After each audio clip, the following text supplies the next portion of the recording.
Hey, welcome to The Wise Guys, the largest BYU sports live stream show in the world and the most watched collegiate sports live stream talk show on YouTube.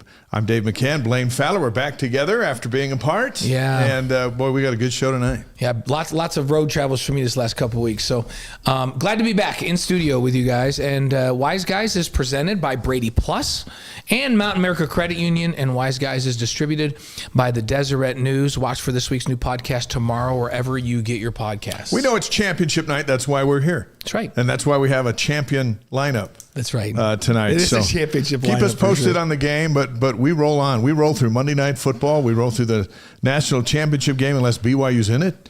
And we're rolling through the national championship for basketball tonight with Michigan and UConn. We got a lot of cool things. And we think, in today's world of multi-use media, you can just have it all. That's right. The Wise Guys, the game, and anything else. We're always going to be here for you on Monday nights, no matter what's going on. And then whether you're here with us or you're listening throughout the week in the podcast form or you're going to the YouTube channel and watching the show in its entirety, we love to have you here live because that's the most fun, because we can interact with you and we can answer your questions straight off of the chat.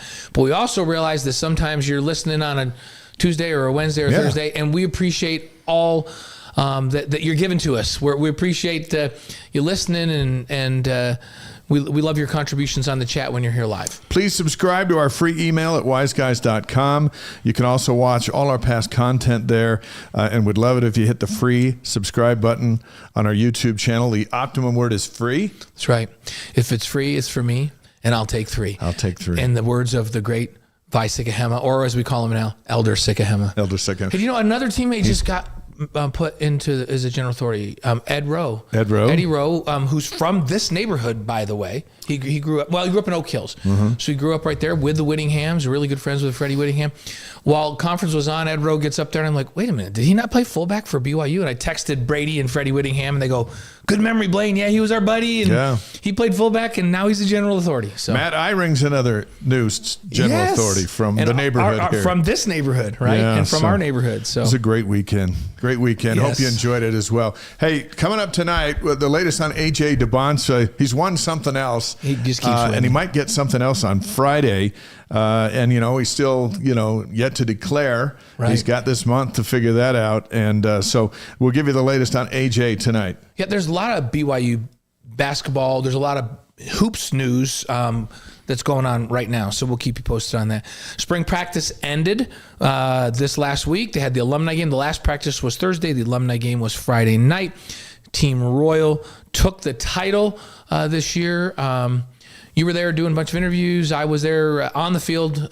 So we'll fill you in a little bit about what happened at that alumni game and do a little rewind of spring ball. It was a little chilly, but it felt like November football. It was chilly. But it was great. I came straight from New York on Thursday night. It was 80 in New York when I was there Thursday. And then you came back to that. It felt like February there for a few minutes. I wore minutes. Ski socks, boots, and a big jacket. So, volleyball head coach Sean Olmstead, big friend of the show, gets a major milestone. Yeah. And we'll talk about that. And that's why I wore this shirt for that reason. Nice. I wore my volleyball shirt on Sports Nation today. Oh, cool. So you honored BYU volleyball. I'm honoring this tonight. Sean brought these to us a few weeks ago, remember? Yeah. So I'm wearing nice. I'm repping BYU volleyball tonight for that reason. So entertainer David Osmond, he's going to be the second Osmond ever to be on the show. The very second. Right, the very second we Osmond. We might only have two. So that makes tonight a very big night. It's rarefied air. And so his Aunt Marie was on with us for 2 full hours, we might add. Yeah, that was. So you go back and watch that show, because she told us, she said, come on, Dave and Blaine, I know sports. And we're like, Marie. And she goes, no, I know sports. And we're going to have Robbie Bosco on, Heisman Trophy finalist, national championship quarterback. And she says, no, I know Robbie really well. We dated when we were in college. I want to stay and do his interview. And so Marie stayed on an entire 2 hours and helped us with the interview in the second hour. And we had special help with that interview because we let Steve Young know. Yes. And he gave Marie the questions to ask Robbie. So that was a fun. And the theme of that show was, Who of the famous BYU athletes did Marie not date when they were at BYU? Yeah. Because I think there was some Devin Durant in there and some Steve Young in there. And she was, but we were in school at the same time. Felt like it was Access Hollywood. So longtime friend, and she, full 2 hours, Marie was on the show. So go back and watch. That was a really, really fun show with Steve providing questions, Robbie Bosco, and Marie Osmond. That's a couple of years ago. Go back and watch that show. Now, David Osmond sitting right over there. This isn't to intimidate him by us dropping all these big names, because he's got to come in and hold his own, which he will. Oh, he's absolutely. Here, Scott Porter is going to be on the show tonight. He's a BYU grad who's the founder of Diablo Churros. They're all over America, and they're awesome. And he's the founder. He created them, and so he's a big supporter of BYU. And if you're a big supporter of BYU and you happen to make churros, you get on this show. Yeah, that's right. And he gave us, we saw him not that long ago, and he gave us some of the little, like, I don't know what you call them, the small snack bags of them, not because they have them in the refrigerator section in big grocery stores all over the country, but he's got these little bites, right? My goodness, I cannot stop eating them. I need to run out because I can't stop eating them. Yeah, well, you've come to the right place to get restocked. Let's see. The Nilsons are on the stream in St. George. I saw Puget Sound checking in. There's Orem, Ridgecrest, California, Dallas, Pensacola, Florida.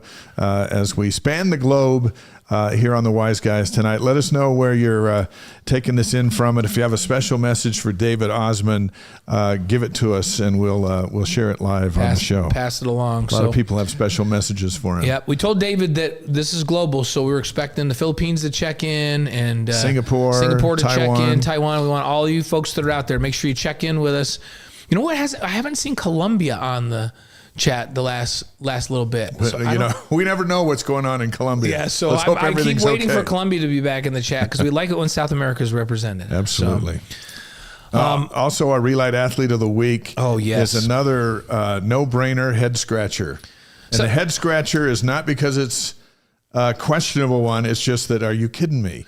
Can this person be any more ridiculously good than they already are? Yeah, so that's coming up. We appreciate that. Okay. All right, here's the headlines. Here's what's going on. Of course, it's UConn and Michigan playing for the basketball championship tonight. Michigan blew out Arizona, and that was all our teams are out. Yeah, everybody we were rooting for, they're all done. Our Final Four was finalized a few days ago. Some Big 12 news. Bill Self's coming back to Kansas. Tommy Lloyd's staying at Arizona, and the transfer portal opens tomorrow. Tommy Lloyd, he's one of my favorite coaches. I like him. Yeah, and we had interactions with him when he was at Gonzaga. Remember, he was at Gonzaga for 20 years. So he's been in Arizona since from 21 until now. How big of a deal is it for them to sign him? His 148 wins in his first 5 seasons, and his 61 wins in his first 2 seasons are the most for any head coach in NCAA basketball history. So Arizona's like, we better lock this guy down. Yeah, they did, or he was going to. Yeah, this way re-sign him. He was going to bolt. That's big. Yeah, that's huge. Other big basketball news is transfer portal opens tomorrow. Yeah, so that's going to be interesting, and we'll talk about it a bit later tonight. What that means for BYU is half the team going in. What does BYU need? Did they just try to retain? Like, we'll talk about all of that when we get to our little basketball section later. But transfer portal is big time. So President Trump issued an executive order that limits a college athlete's time to compete to 5 years, and then allows them to transfer once without having to sit out. Those changes go into effect August 1st. There's going to be plenty of lawsuits to challenge it. Not even sure if anything's going to come of this outside of maybe it's what finally gets Congress to get involved and create some laws that actually stick. Presidential executive orders don't always stick. And then the next president can come in and go, never mind. You're right. But once Congress gets involved, and that's really what all the conference commissioners want. They want some federal oversight to get this thing under control. They want Congress to make a law, because an executive order can be challenged and the courts can say, hey, that's against that, that's not within the Constitution. But Congress can pass a law. Yeah. And then the courts can't challenge it. And it's sure to get challenged, because that's what everyone does. Yeah. So and the NCAA's on a massive losing streak. Yeah, they absolutely are. So, hey, I like it. I'm not the only one that likes it. The Big 12, the other power conferences have weighed in. They've released statements applauding this move by President Trump. I think the free-for-all has to end, or or college sports is going to have a struggle here. It can't just be transfer anytime you want, any place you want, as many times as you want. The money not capped. Like there's got to be some fences around this. Right now, the NCAA is way less regulated than any professional sporting franchise or any league. Like NFL, NBA, NHL, Major League Soccer, you name it. They all are more regulated to make sure that there's competitive fairness than college sports right now, which is crazy. And everybody has their opinion about President Trump, but let's be honest, the last 2 or 3 years, all we hear is complaining. Somebody should do something. Somebody should say something. Somebody blah, blah, blah, blah. Well, finally somebody did. Somebody did it. And so now let's see where it goes. Sylvia joins us from Wisconsin. Sandra's on the stream from Milton, Georgia. Linda from Saratoga Springs, Utah. There's Doug in Layton, Utah, checking in. Thanks for being here. Florida in the house. I think you mentioned that, didn't you? Nick Smith's down in Florida. How about this? Yahoo Sports reporting the NCAA is going to finalize their expansion of the tournament to 76 teams for both the men and the women, possibly as early as this week. BYU's women would have gotten into the NCAA tournament because they were the first team out. You know what, though? I kind of like the run they made in the WBIT. They played good. They played good. You know what? Some people are like categorically against expanding the big dance. Look at the numbers. People watch live sports now more than any other time in the history of live sports. So are we going to be mad on a Tuesday and a Wednesday before the Thursday opening round that there's like 8 more games? Of course not. Nobody's going to mind that at all. We're watching. We watch the NIT. And you know what? With all the auto bids that happen, there's some good power conference teams that don't get in right now that might win some games in that NCAA tournament. So it'll be interesting. I'm fine with that. I am too. More is more. And so we'll see what happens. Probably this week. Yeah. Neil from Tucson's on the stream. Hey, Neil, good to have you with us. Let's talk about AJ Dybantsa. He's going to find out Friday night if he's won the John R. Wooden Award for the best player in college basketball. He's one of 5 finalists. That ceremony is going to air live on ESPNU at 7 Mountain Time from the Los Angeles Athletic Club. That's where we were when Jimmer won it. Right. And remember, we won it and came over and did an interview right there in L.A., and it was a big night for him. Can AJ be the next one to get the John R. Wooden Award? I think he's got a great chance. As a finalist, Dybantsa also becomes the first consensus first-team All-American at BYU since Jimmer, and then Danny before him. So that's rarefied air. Danny Ainge, Jimmer Fredette, AJ Dybantsa. That's it. Yeah. That is the Mount Rushmore of BYU basketball right now. I think we have to put Kreshmir in there as well because he was before all of this stuff. But he literally changed the game of basketball globally. And so I think you have to have him in there. If you're going to have a Mount Rushmore, those are the 4, right? Yeah, those are it. Over the weekend, AJ was honored as the Julius Erving Small Forward of the Year.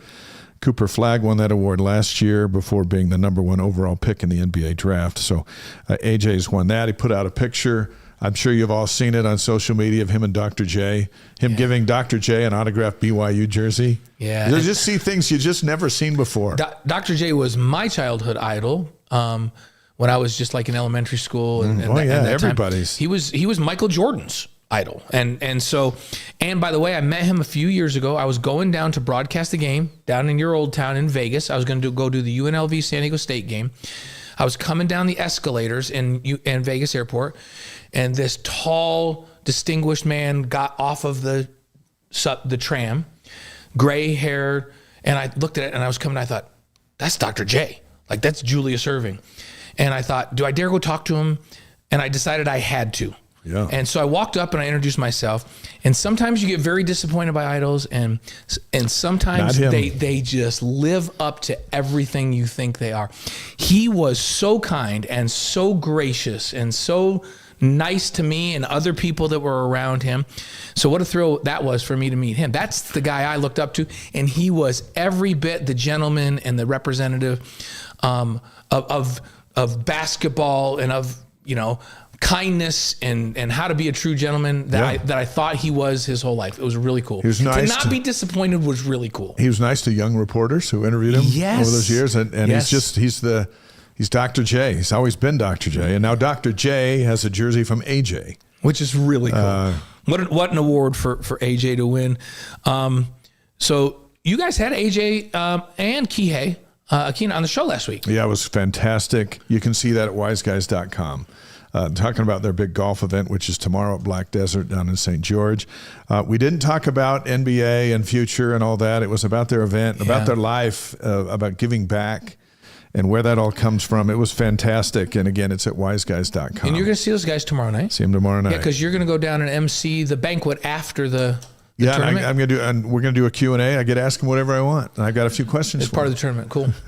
So I think one is, are you coming back or are you going? That might be the first one. Yeah, go ahead and ask it. He's going to turn over, and if Chelsea and Ace are there with him, he's going to say it's up to Mom. Yeah, and then I'm going to walk right over to Chelsea. Walk over to Chelsea We'll try and to get to the bottom of this. And by the way, that'll be fun. Ace and Chelsea have sat in this seat before too. They've both been on the show with us. AJ's great folks. And AJ was here himself last summer, right? As he settled in, so we're kind of part of the family. That's right. We like absolutely. that. And we love the Dybantsas. They have been a fantastic representative of this university in the short time they've been here. We're eager to see Bruce Branch III and have him become part of the family. He scored 8 points, had 4 rebounds, 2 blocks, and an assist in last week's McDonald's All-American game. So second year in a row we've had somebody in that game that's coming to BYU, and they talked about him the whole game. Yeah, 6'7" combo guard.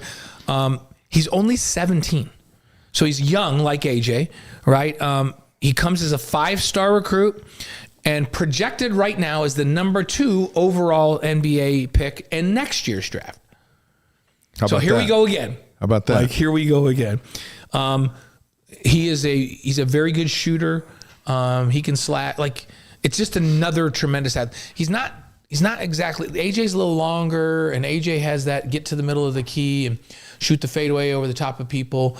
I think it's a little bit different style. Nonetheless, like a top 2 NBA pick is going to be something for BYU.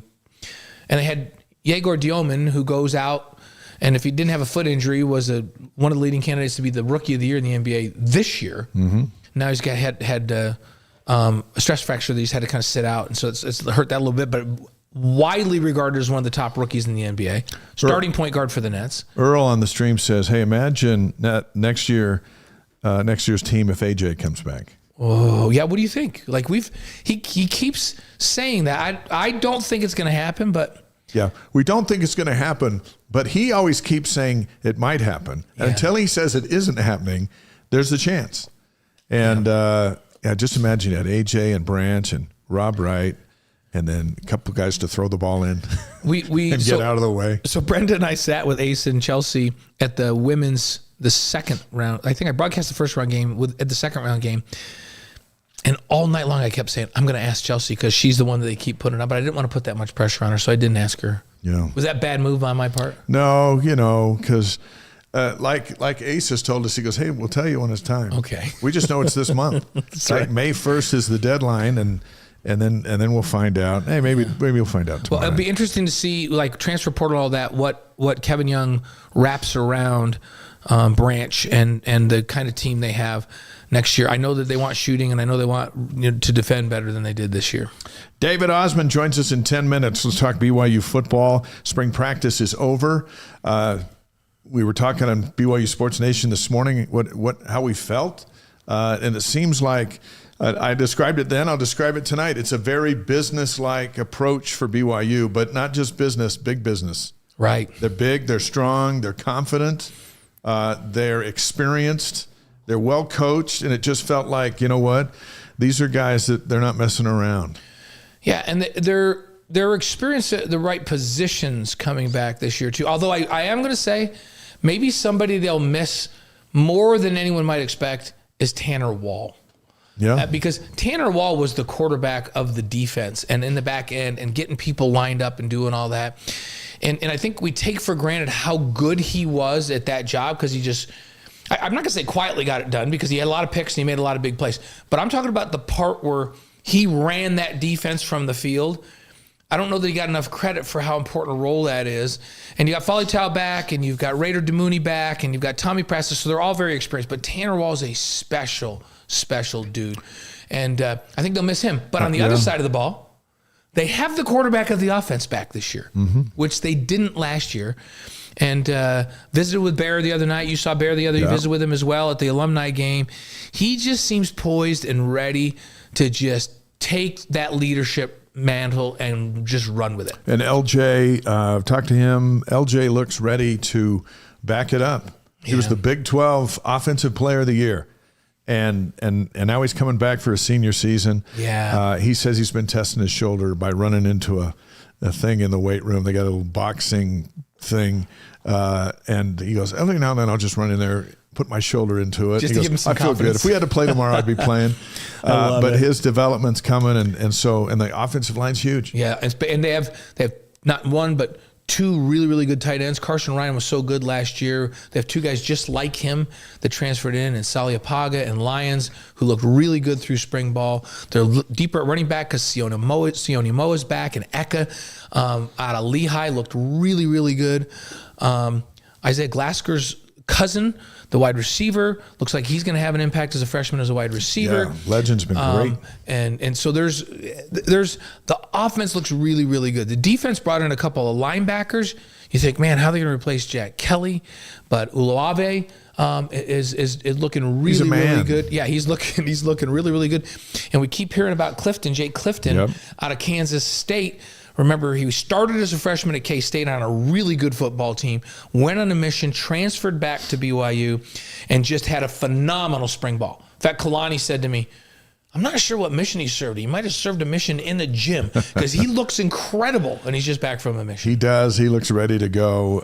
It's going to be interesting. And I'm joking because he served a good mission, right? But yeah. And you know what? We've been covering these Cougars now for 4 decades. Mm-hmm. There are spring practices that come and go where you're like, well, okay, let's hope for the best. Yeah. And then there are spring practices like this one, and some of the guys were out because they were nursing injuries, like LJ and Isaiah Glasker and a few others.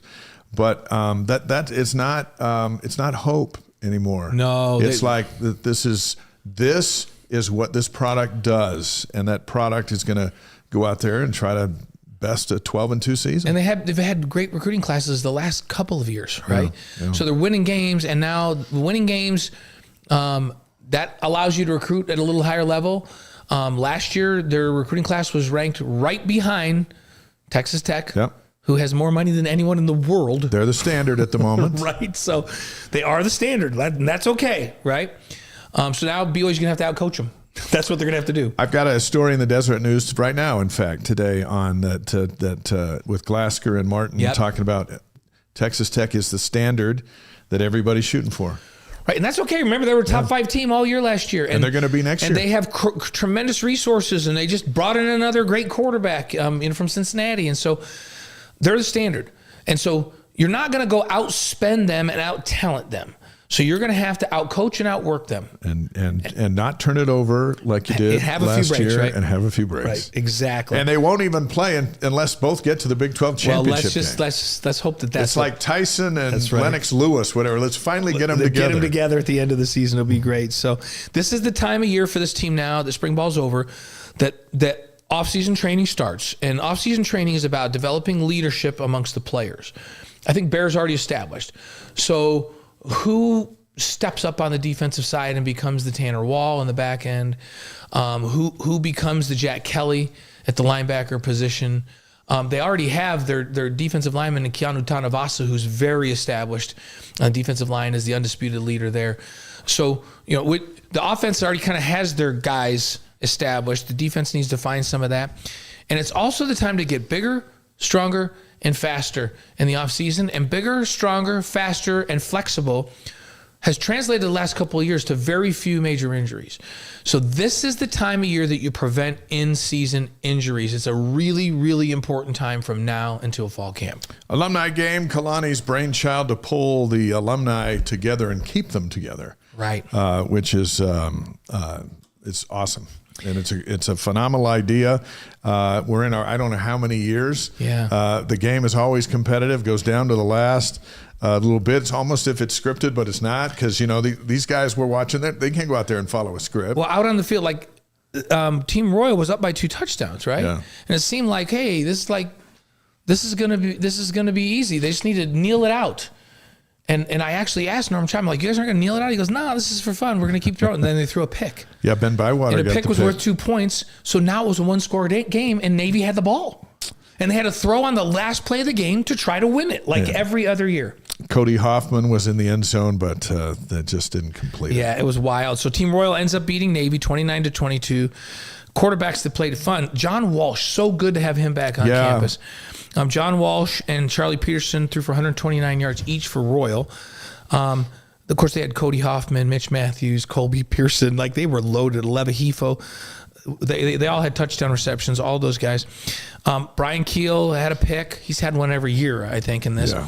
Will Watanabe had one. Ben Bywater had one. But how about the fact that Tim McTire, legend at corner, from the Cotton Bowl, one of the team. oldest guys out there, before the game, he said to me, dude, I am way too old for this crap. I don't even know what I'm doing out here. He had a beautiful pass breakup and a pick in that game. So it was really, really fun for Tim to see Tim out there. Remember, those two corners, Tim McTire and Omar Morgan, were one of the finest sets of corners in America that year of 96 when BYU won that Cotton Bowl. It was good stuff. Steve Clements threw for 270 yards because he was the only quarterback. Yeah, Brandon Doman was supposed to be the other one. We don't even know where Brandon is. Yeah, we better call and check Brandon on couldn't him. show up, so Steve had to go the whole way, and I thought he did a great job. And the most fun for me was that Norm Chow was back, and Robbie Bosco coaching the other team. And to have those two, remember, Norm coached Robbie and me when we played. Yep. So it's fun to be back together with those guys. But to see them go against each other, they had gone against each other one other time in history. And that was in 2003 when Norm brought the national champion USC Trojans into Provo, and they beat BYU. But BYU gave them one of the closest scares of the season that year before they went 12-1. Then the next season they went undefeated and won another national championship. But I don't know if people know, Dave, how impressive Norm Chow's resume is. He just won wherever he went. He's one of the greatest developers of quarterbacks and one of the greatest offensive coaches in the history of the game. And he spent most of his time, he was 26 years at BYU before he left and went off to USC in North Carolina. But coached guys like Phillip Rivers, made him an All-American, Ty Detmer, Carson Palmer, Matt Leinart, all Heisman Trophy winners. 13 of the top 30 quarterbacks for single-season passing yardage in the history of college football were coached by Norm Chow. 13 of the top 30. This one's even more incredible. 8 of the top 14 all-time pass efficiency leaders in college football history were coached by Norm Chow. Wow. Crazy. How can one coach have that much? He was so happy to be there. Talked to him for a minute, and he's had his hands in on 244 victories at BYU. Unbelievable. 245 if you count Friday. Right, because he picked up the win there. I wrote about it at Deseret.com. If you didn't get a chance to watch the live stuff, you can read that and kind of get a taste for the magic of togetherness, which is what Kalani fosters. Yeah, it's working. It really is working, and that's what gets kids to want to come play. And parents think, man, I want them to be part of something like that. So, and I think BYU TV, don't they have that archive? Like, if you want to go back and watch Norm and Robbie coach, it's there. You could go on the app and you could watch that. Make sure you read Dave's article. It's a really good review of what happened and the stories behind the stories. So it was a good night. It's the last night before the next football night is opening night. That's right. In the stadium. So that was cool. Let's do the Re-Lyte Athlete of the Week presented by Redmond, the secrets in the salt. Learn what it can do for you at redmond.com. And it's our pleasure to announce Jane Hedengren as the Re-Lyte Athlete of the Week. ... Again. Tell us what she did. So I think it's appropriate that she's the Re-Lyte Athlete of the Week because we know that Re-Lyte has a really good relationship with BYU Track and Field. Yes, it does. So they sponsor guys and everybody uses the product over there, as I do every morning when I go to work out. So in her first outdoor race, because remember, she just won 2 national championships in indoor track and field. First outdoor race at the Stanford Invitational, she broke an NCAA record in the 10,000 meters. She went 30:46.8, beat the old record by 4 seconds. She's a freshman. She just keeps showing up and killing records. There's something about firsts for this freshman from Provo. She set an NCAA record in her first indoor race in the 5,000. She ran 14:44.79. Today, she was honored as National Women's Athlete of the Week by the United States Track and Field and Cross Country Coaches Association. She's also the first BYU runner to be named the organization's National Indoor Track Athlete of the Year after she claimed the national titles in the 3,000 and 5,000 meters indoors. Yeah, it just keeps going. It's crazy. In her first cross-country event last fall, the Missouri Pre-Nationals, Jane not only won the race, but she broke the course record by 25 seconds. 25 seconds and with elite athletes. She also won the Big 12 Women's Outstanding Freshman of the Year in cross country after she won the individual Big 12 title and finished runner-up at the NCAA championships. And to her credit, she's as humble as she is fast. Yeah, unbelievable. Jane Hedengren is the Re-Lyte Athlete of the Week.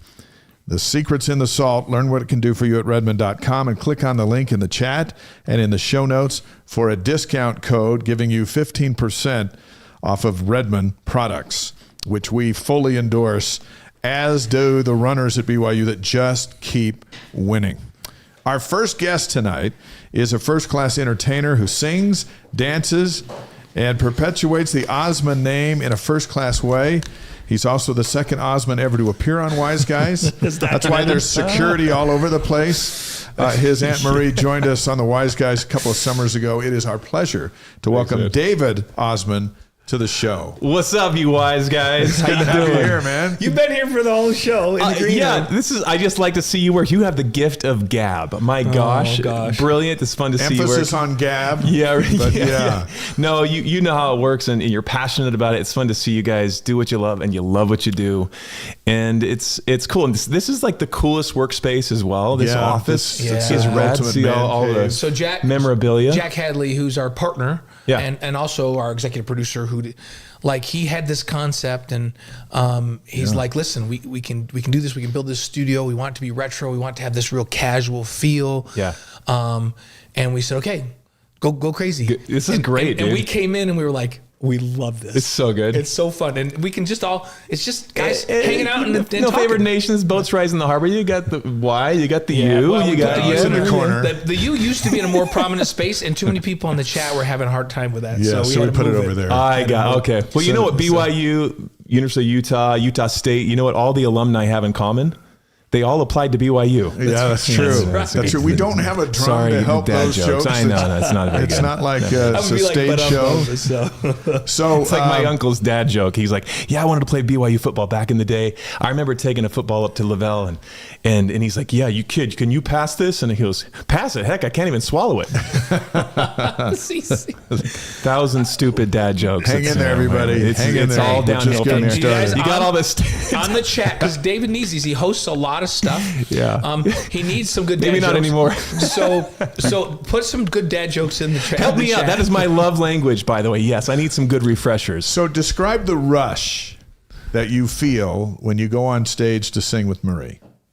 Oh my gosh. Well, sing in general. I grew up in this crazy Osmond family, thinking every kid's dad did this thing called showbiz. And so that's what I'm going to do. I just thought it was normal. Having a chance to perform in so many different capacities. Marie and I have toured together for the last 17 years plus. Also for my Uncle Donnie, when I was asked to take over as the lead role of Joseph in The Amazing Technicolor Dreamcoat. Huge shoes to fill, man. To be able to work with the best of the best, to watch my dad, who's the songwriter, the leader of the group. This was normal. And then when you get to a certain age, when you realize this is not normal, there's a humility to that. There's an appreciation.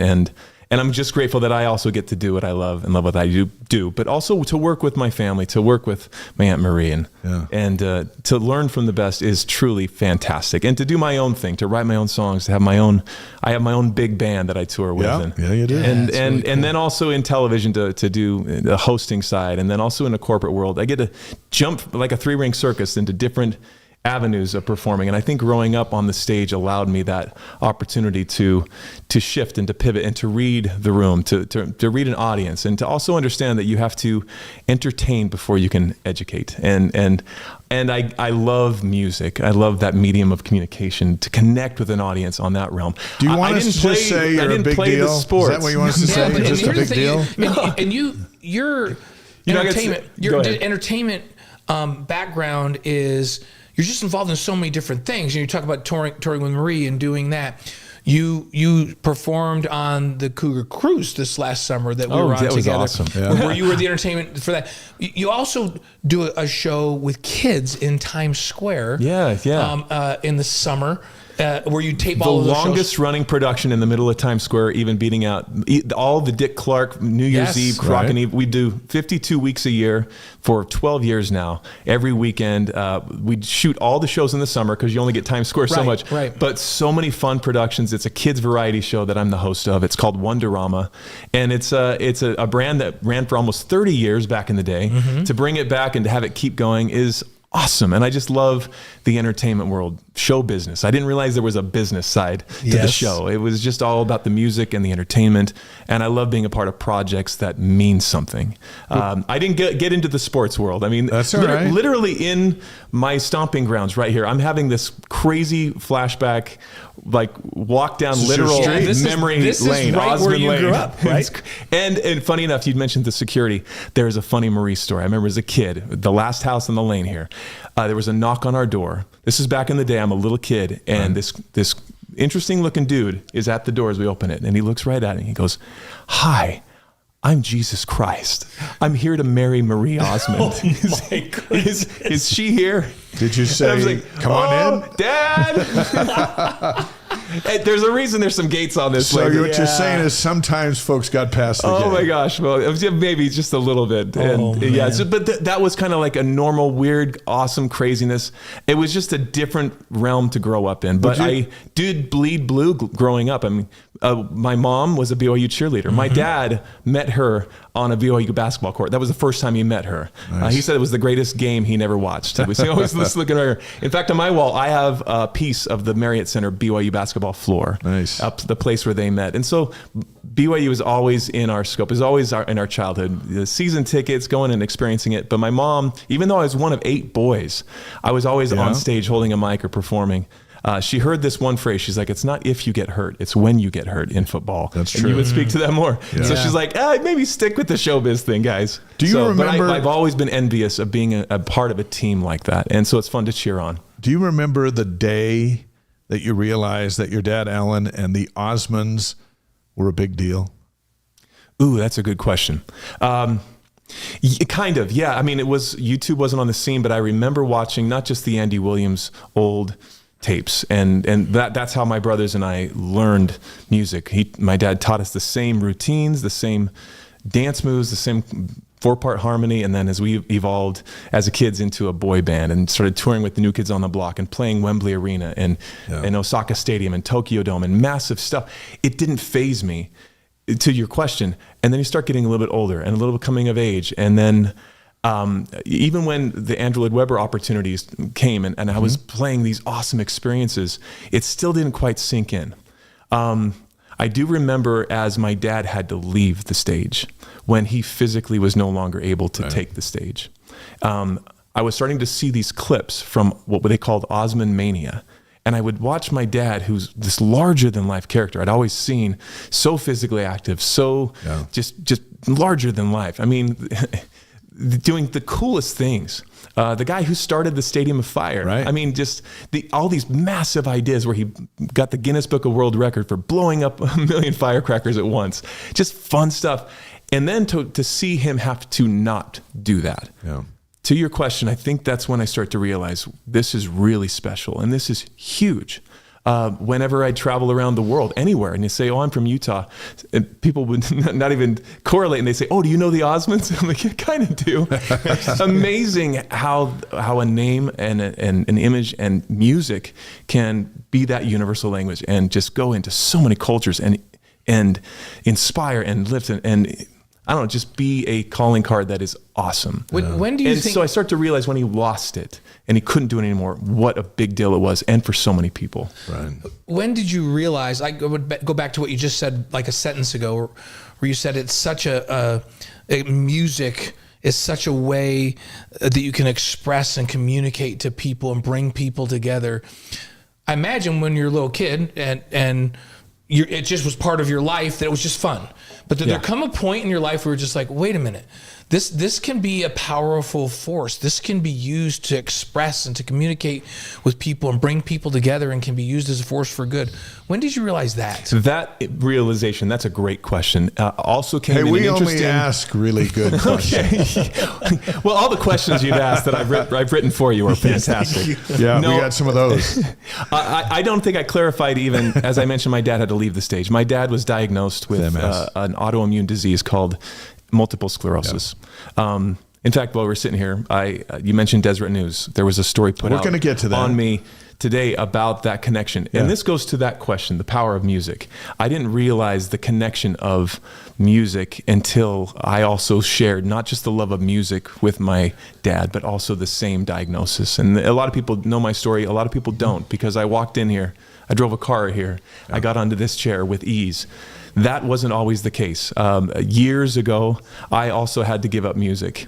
And when it was taken from me, because I was also diagnosed with the exact same thing my dad has, this thing called multiple sclerosis. Every second of the day, there is a burning, crushing pain in my body. And I lost the ability to move my legs. I lost the ability to hold a mic and be on stage and to do those things. And I realized how much music was powerful in my life. And yes, music is what feelings sound like. It's the greatest way to express yourself. And in just a few words and a few tones, you can exemplify and portray a world and a lifetime of emotion. It's powerful. It's awesome. And when you have something taken away, you realize how much it means to you. And man, we saw that even when just a few years ago, when everything got shut down and we lost that ability to connect, and there were no shows, and there was nothing happening to be able to connect that way. When it finally came back, when people craved the ability to connect, to go to a show, to be able to listen to live music. That was awesome, to be able to get back on the stage, not just during that time, but even in my own life, when my toes started moving again for the first time, when my eyesight was back a lot stronger, when even though I still have this MS, and it's there every second of the day, to be able to see what I can't do anymore, yes. And I can't quite run and do the layups. I can't quite run or jump, but I know what I can do still. And that perspective is everything. And now I have everything to sing about. I have everything to write about and everything to rejoice about because of the little things. It gives you a great perspective once you see what loss is in your life. You can read that article at Deseret.com. It's a good one. Lois Collins wrote it, and you'll learn all about MS and your journey, which you did. In this journey that you're on, you start dating your wife, Valerie. Yeah. How did you explain to her the Osmond thing, and what did she think about all that? That's hilarious. Well, she had a Donnie Marie doll back in the day, the Barbie, but she just thought it was the Burnett Kinnan Barbie. Had no idea who it was. I didn't tell her that I was a singer for quite a while. Crazy enough, it's funny you mentioned that, because I love the Cougars, like you mentioned the BYU Cruise and all the connection with it. So many friends from when I was a kid riding scooters with Jim McMahon at the Children's Miracle Network, and Steve Young, and then Jimmer buddies and Chad Lewis. Lee Johnson, all these great friends through this connection. But funny enough, when I was in LA, I went to support the Utes at the Fiesta Bowl in Arizona, 2004.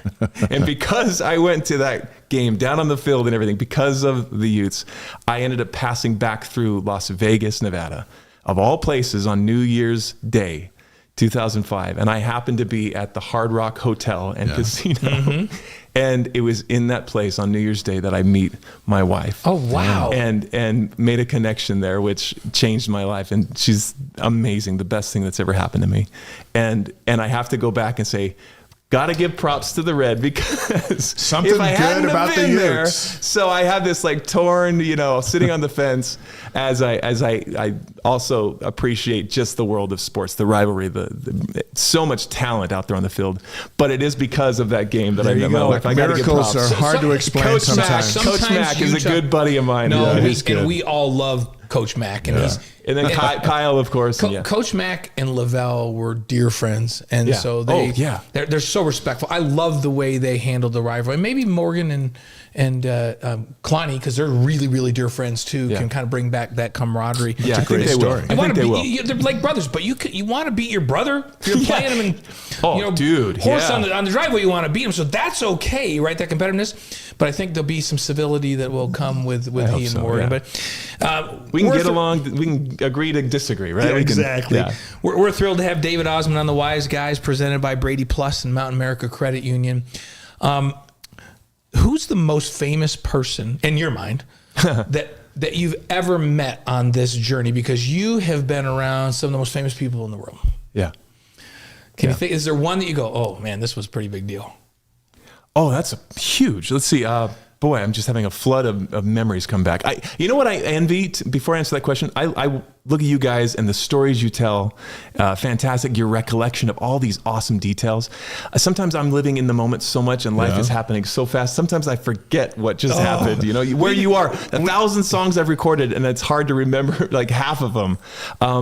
Meet so many awesome people. The one person I was really impressed by, just who was so cool. I remember just hanging backstage with Garth Brooks and Trisha Yearwood. Oh man! And to just have them be just buddies, and we hung for just quite a few hours, and it was honestly just a dear friend conversation, and it was real. I really appreciated that.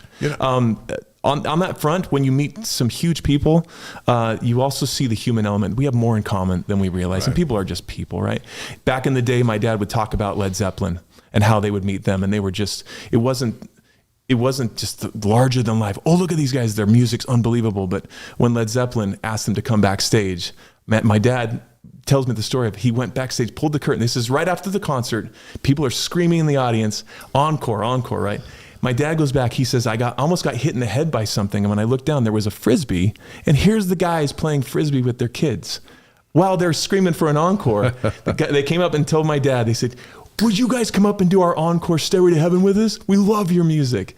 Management steps in and goes, no, you don't want the Osmonds on stage with you. And they said, we want the Osmonds on stage. So my dad tells the story. He's like, everyone's screaming for an encore, and the first people to come up, it's us. And we come up to do Stairway to Heaven with Led Zeppelin. And he goes, people must have been tripping out. Where am I? But the whole point was they weren't just rock stars. They were dads. They were human beings. They were just a human element. And those people, the most famous people, from Elvis Presley that my dad would work with, Paul McCartney, to Led Zeppelin, there was this human element where we can connect anywhere once you start to see people for who they are and not what titles they have. Marie told a story. One of her favorite moments is when Paul McCartney came over to their hotel when they were over in England to get their autograph. For his knock on the door, kids. And they open the door. Here's Sir Paul McCartney and with his daughter. He's like, is Donnie here? That was a terrible British accent, by the way. But he's pretty good. But he's like, no, I wanted her to meet, and maybe you can give an autograph. And it's like, wait a minute, you're here to what? He's here as the dad, not the rock star, right? Yeah. It's pretty cool. So cool. Of all the places you perform, what's the coolest? Oh man, Wembley Arena was rad. I have this vivid memory also of the Tokyo Dome, Osaka Stadium, like 70,000. This was like 90s boy band, like screaming loud. Yeah. But in Japan, we used to tour a lot there and sing in Japanese as well. But I remember that somehow every person in the audience, and mostly screaming girls, it was the 90s, like it was all boy band phase. They all got like these air traffic controllers, and the music's just going, and everyone in the audience is going to the beat. Oh yeah, it was another world, and we had a stage in the middle of the arena. There were BMX bikes and motorcycles jumping over us. It was like Nitro Circus and our concert, and the whole place is just bouncing. I just remember that being one of the coolest things I've ever experienced, which is huge. And then the small, tiny, intimate crowd of going into like maybe a performing arts center with just a few. When I played the role of Joseph for so many years, that was really cool to play these awesome performing arts centers in a very intimate space. And then there's the huge spaces. They're all really cool. So whether it's an intimate space and people are right up close to you, or you're in this giant arena, there's the stage. You're going to go on the stage. Do you ever have stage fright or anxiety before a performance? Have you ever? Do you now? And how do you overcome it if you ever had it? I am pretty, so many hours on stage is like kind of raised on that, but there is this excitement. There is a level of, I don't know if it's nerves, if it's excitement. You can easily lose that. We had our own performing theater in Branson, Missouri, the Osmond Family Theater, and you're doing 2 shows a day, 6 days a week, and it's really easy to slip into a mundane, just get through the grind. You can put autopilot on and you can get through it. And that would happen occasionally. I think that we kept each other in check.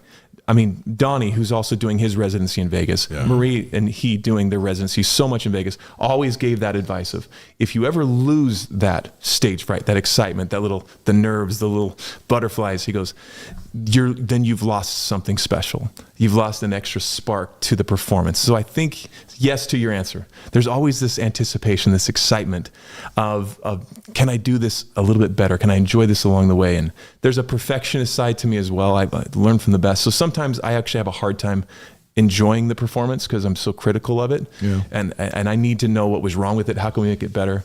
So I have to keep that in check. And I've learned from my dad, from my uncles, my aunt, that there is a healthy balance of how to navigate that, but keep the nerves, be nervous, and then show up, push through that. Barry Manilow, I remember when I was on American Idol years ago, and we had a chance to connect with him one-on-one here and there, but he always said, he goes, 90% of success is showing up. Okay, David? He goes, also, there's no luck in success. There's not. He's like, this is my definition of success, is what he said. He goes, preparation meets opportunity. This is a big opportunity. Are you prepared for this?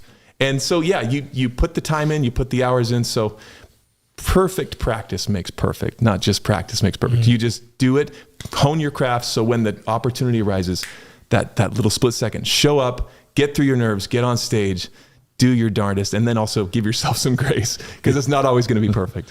David Osmond's on the Wise Guys, live on YouTube, Facebook, Twitch, and wiseguys.com. A couple of more questions, and then Blaine's going to hit you with 5 very important questions. Scott Porter of San Diablo Churros, the founder, is going to join us in just a little bit. And he's in the house. We'll let you hang out with him, too. He's a good buddy, yeah. He's outside the green. He's in the pre-green room He's in the pre. with Brenda. So San Diablo and Brenda Churros Fowler is guys. also in the house, everyone. We're going to hear the San Diablo Churros story. They hear about Brenda all the time because I'm like, well, I can't because Brenda said this, or I can't because Brenda said that. So Brenda just showed up, so I haven't been nervous up to this point, but now now you're feeling the heat, right? Yeah. Feeling like, So we are connected through Cougar Tribe and Tribe House. Yes, sir. With Jared Stewart. How Your partners cool. with Jared. And then also we're connected through Caleb Chapman's Sound House and the Crescent Super Band, who's a good longtime friend of ours. And, he is. And you perform I'm with heading that to his band. place right after this. You're going to Caleb's place? We were just out there when Kenny Loggins was in town. How Because cool is Caleb that, said, That's cool. guys, Kenny Loggins is coming to town. Do you like Kenny Loggins? And we look at each other like, you got to be kidding me right now with that question. I've performed with Kenny Loggins several times. We went out. What a dude. Super nice. So fun to be out there. So and cool. he still got it. Yeah. He still got it. So we're connected at the hip now through these things, but it's all about communication. Singing with the band or Cougar Tribe, bringing Cougar fans together like we're working on. Yeah. And your whole career is around that one word of communication, and I guess you can play off with connecting. Yeah. What is it? What allows you to connect with other human beings? What do you got? That's awesome. Some advice, because I'm in front of the camera, as you have been so long as well. When you're looking at that lens, it's not the millions of people looking at you. It's just one person. Just connect with that one person. And there's someone who needs you today. This may be the first time someone is seeing you sing. This may be the last time someone is seeing you sing. Life is a fragile experience. And I think having the multiple sclerosis in my life, I'm hanging onto this table for a reason, to be honest with you. When you have mortality staring at you in the face and reminding you of how sometimes broken life can be, you start to see people where they are. And the cards that I've been dealt are not great on that if I analyze it. But I also know if I looked over at your cards a little bit, I probably don't want those or those. And we start to see that we're all in the lifeboat together. No one's getting out of here alive. And so the connection, music is a powerful way to be able to connect. Be sincere, be genuine, be authentic, be real. In fact, at the Tribe House, so I'm the market president of this great company with lots of different tribes with different vibes. The Cougar tribe is pretty awesome. We're just one vibe in the tribe. Yeah, I know, right? But we even set ground rules as you're connecting. It's not about you being a human ATM machine and what can I get from you? What's in it for me? It's the WIFM radio station that everybody's tuned into half the time. What's in it for me? Turn that off. See people where they are. See what you can give. And I promise it will return. It's not the mosquito effect. It's the bee. We all need things. We all need boats to rise in the harbor together. There's strength in the numbers, and those sound like bumper stickers. But what I've learned is to connect genuinely, is to be honest, be sincere, to listen. I know I'm talking a lot in this podcast, but sometimes to zip it and just be real, be authentic. Also to be respectful. Don't make assumptions about someone's political, philosophical, religious, ideological foundation. Let's see someone and start with the basics of, okay, we have something in common here, and let's find that first. Let's become friends. Let's become brothers. Let's become sisters and connect where it counts the most on that human element. And then once we can get past that, we have so much more in common than we realize. I think music helps do that quickly, which is really cool. I've seen how that's helped me. Sometimes I have a big family. Because of MS, when I walk into a room of those that have it and are really struggling, we have an immediate bond. My family's so much bigger than I realize, and we all have our tribes, for lack of a better term. We all have our people, our community. We have ways we can connect with more people in the most unlikely circumstances than we realize. That's a gift. So this MS maybe is one of the best things that's happened to me, because it reminds me of how much I'm not alone. Other people do understand whatever you're going through. Well said. Our friend Henry Marsh is on the stream. Just wanted to say hi to David and let him know how much I think of him. We had many great times hiring him to perform for my company. Awesome. Henry, good to hear from you. Yeah, the great Henry So you got Marsh. that going for Henry. you. Henry's on. Henry joins in and contributes every week. It's so fun to have him. So David, love you, buddy. That's awesome. Thank you so much. David and I have a connection. I'm way older than David. He knows this. And I'm more Alan and Suzanne's vintage, right? A little younger. I'm 63. How old are you? So, stop it. He's not 63, but I am 63. So, DJ, do you have that? I want to show the connection that David and I had. And so David and I have been connected since he was a little boy, because Brenda and I are connected to his mom and dad, to Alan and Suzanne. And do we have that, DJ, that you can put up? And you'll have to explain it for those listening to the podcast. That is a pick, dude. That is such an 80s pick. It's such an 80s pick. Look at your mom's hair. Look at Brenda's hair. So my dad is the beard in the back, of course. My mom would be here on the right of this picture. I am the child right in front of my mom with that rainbow jacket on. I can't get enough of my juice, whatever I got. You were thirsty. Yes. I was like, no pictures today. No, these are some of my brothers, and it was just always this traveling circus of chaos. And now that I'm a husband and a father with kids, I look at my parents, and with 8 boys, my gosh. And these days were the best days of my life. Like growing up as a kid here on this lane, this is where the best Halloween candy was, by the way. Still is today. Go trick or treating still today. There was a connection to our family in so many different ways. And when you were sharing this story, I called my mom actually yesterday, and she reminded me of you and you guys taking care of Charlie, my grandpa's cousin. Yeah. And we would go visit Charlie all the time. This is one of those visits we would always sing. There was always a song we would do for whoever we were going. We were a traveling circus band. It was so fun because they'd come over. They would lift everybody's spirits, especially Charlie's. So Suzanne's cousin, I guess it would be. Yes. Charlie. Brenda and I took care of Charlie for a couple years while we were in graduate school. He was disabled. He was my grandpa's cousin. Right. So he was disabled, and we lived with him, take care of him, get his food ready, help him get ready, and do all of that. And so Suzanne and Alan used to bring you guys over to the house. So that was over at the house. Yeah. And for any occasion, so Charlie's birthday, Christmas time, whatever, you guys would just stop by, and we'd have a beautiful visit. And then your dad would always line you guys up, and you would have some great song to perform for Charlie and just lift the day. So it was always cool. So I've known David since he was just a little guy. It's awesome. Small world. It's cool to see so many awesome pictures. Thank you for sharing that. And one thing that I'm so grateful for are the people that have supported my family, because I stand on the shoulders of giants, right? Yeah. I recognize that I wouldn't have what I have if I wasn't afforded the opportunity to have that, to have my dad open those doors. And Osmond is a foot in the door. it is also a kick in the teeth in so many ways. Right. But this side of that coin, I am so humbled by. I am truly grateful. The fans that have supported my family from before I even was a twinkle in my dad's eye, they're not just fans, they're friends, and they've made things the opportunity for me to be able to do what I do as well. So I see pictures like that in my whole life. People have brought me pictures. Check this out. This is when I first met, Donnie or Marie or your dad. And you guys get around. There's so many cool pictures, and I'm just honored to that. If we've been a part of anyone's lives in any way, I hope that I can also keep that bar up there and contribute as well. Here come 5 questions. He's doing it, bro. He also a lightning round? As I was walking by it's a lightning round. David was early, first guest ever to come 10 minutes early, but he was talking to Ellen Suzanne on his phone on the car. He's like, Blaine.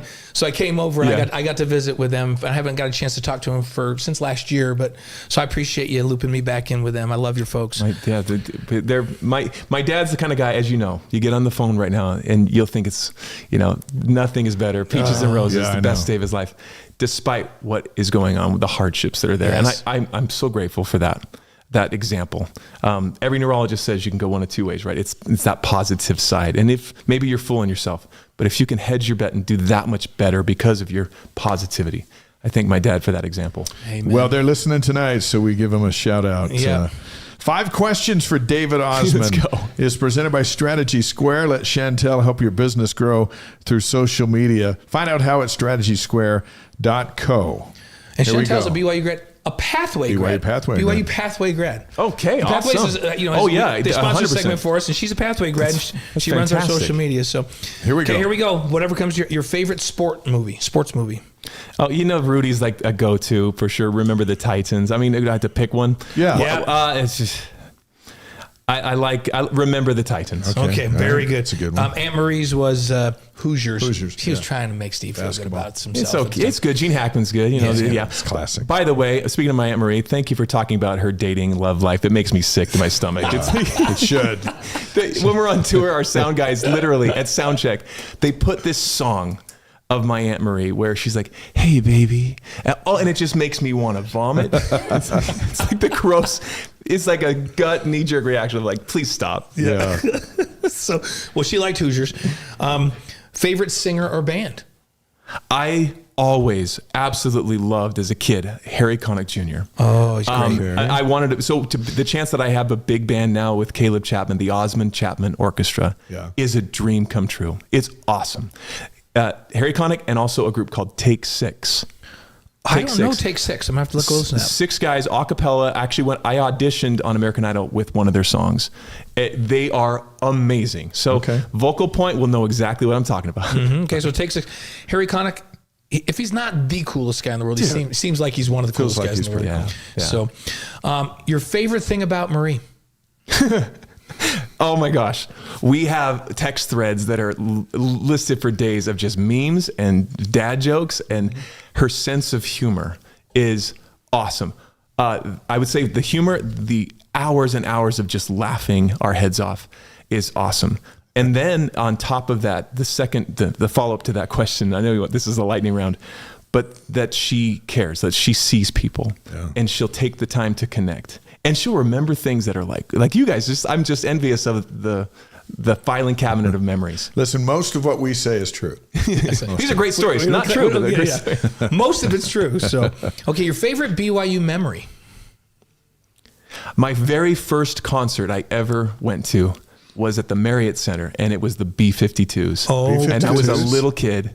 And it was the first concert that I saw in person. And I remember watching video of the Osmonds concert at the Marriott Center, where all 7 of the performers, Jimmy even, Donnie Marie, that was my first concert. And they did everything. They performed. So I remember seeing the concert at a Marriott Center. And then I went there as a kid, watched the B-52s, and I thought, this is awesome. That's great. When we were in school, Journey came when they were hotter than hot. Yeah. And Nancy Whittingham, Kyle Whittingham, Michigan's head coach's mom. Yeah. We were all lamenting that we couldn't get in. She goes, come on, let me show you how to get in.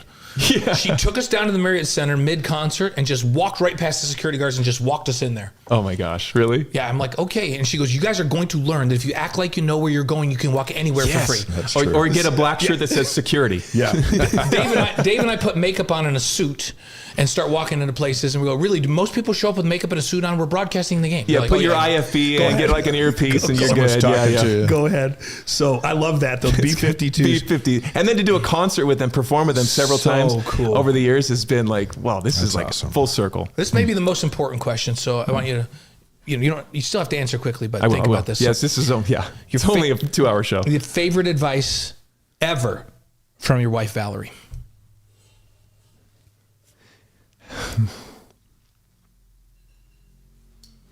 Oh gosh, we had to end on this note. Yeah, good thing too.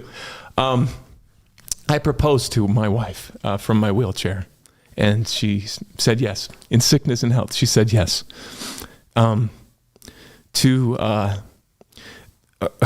advice to me is she sees me at my lowest of lows. She sees me hit the wall. She sees me when I don't have that Osmond smile all the time.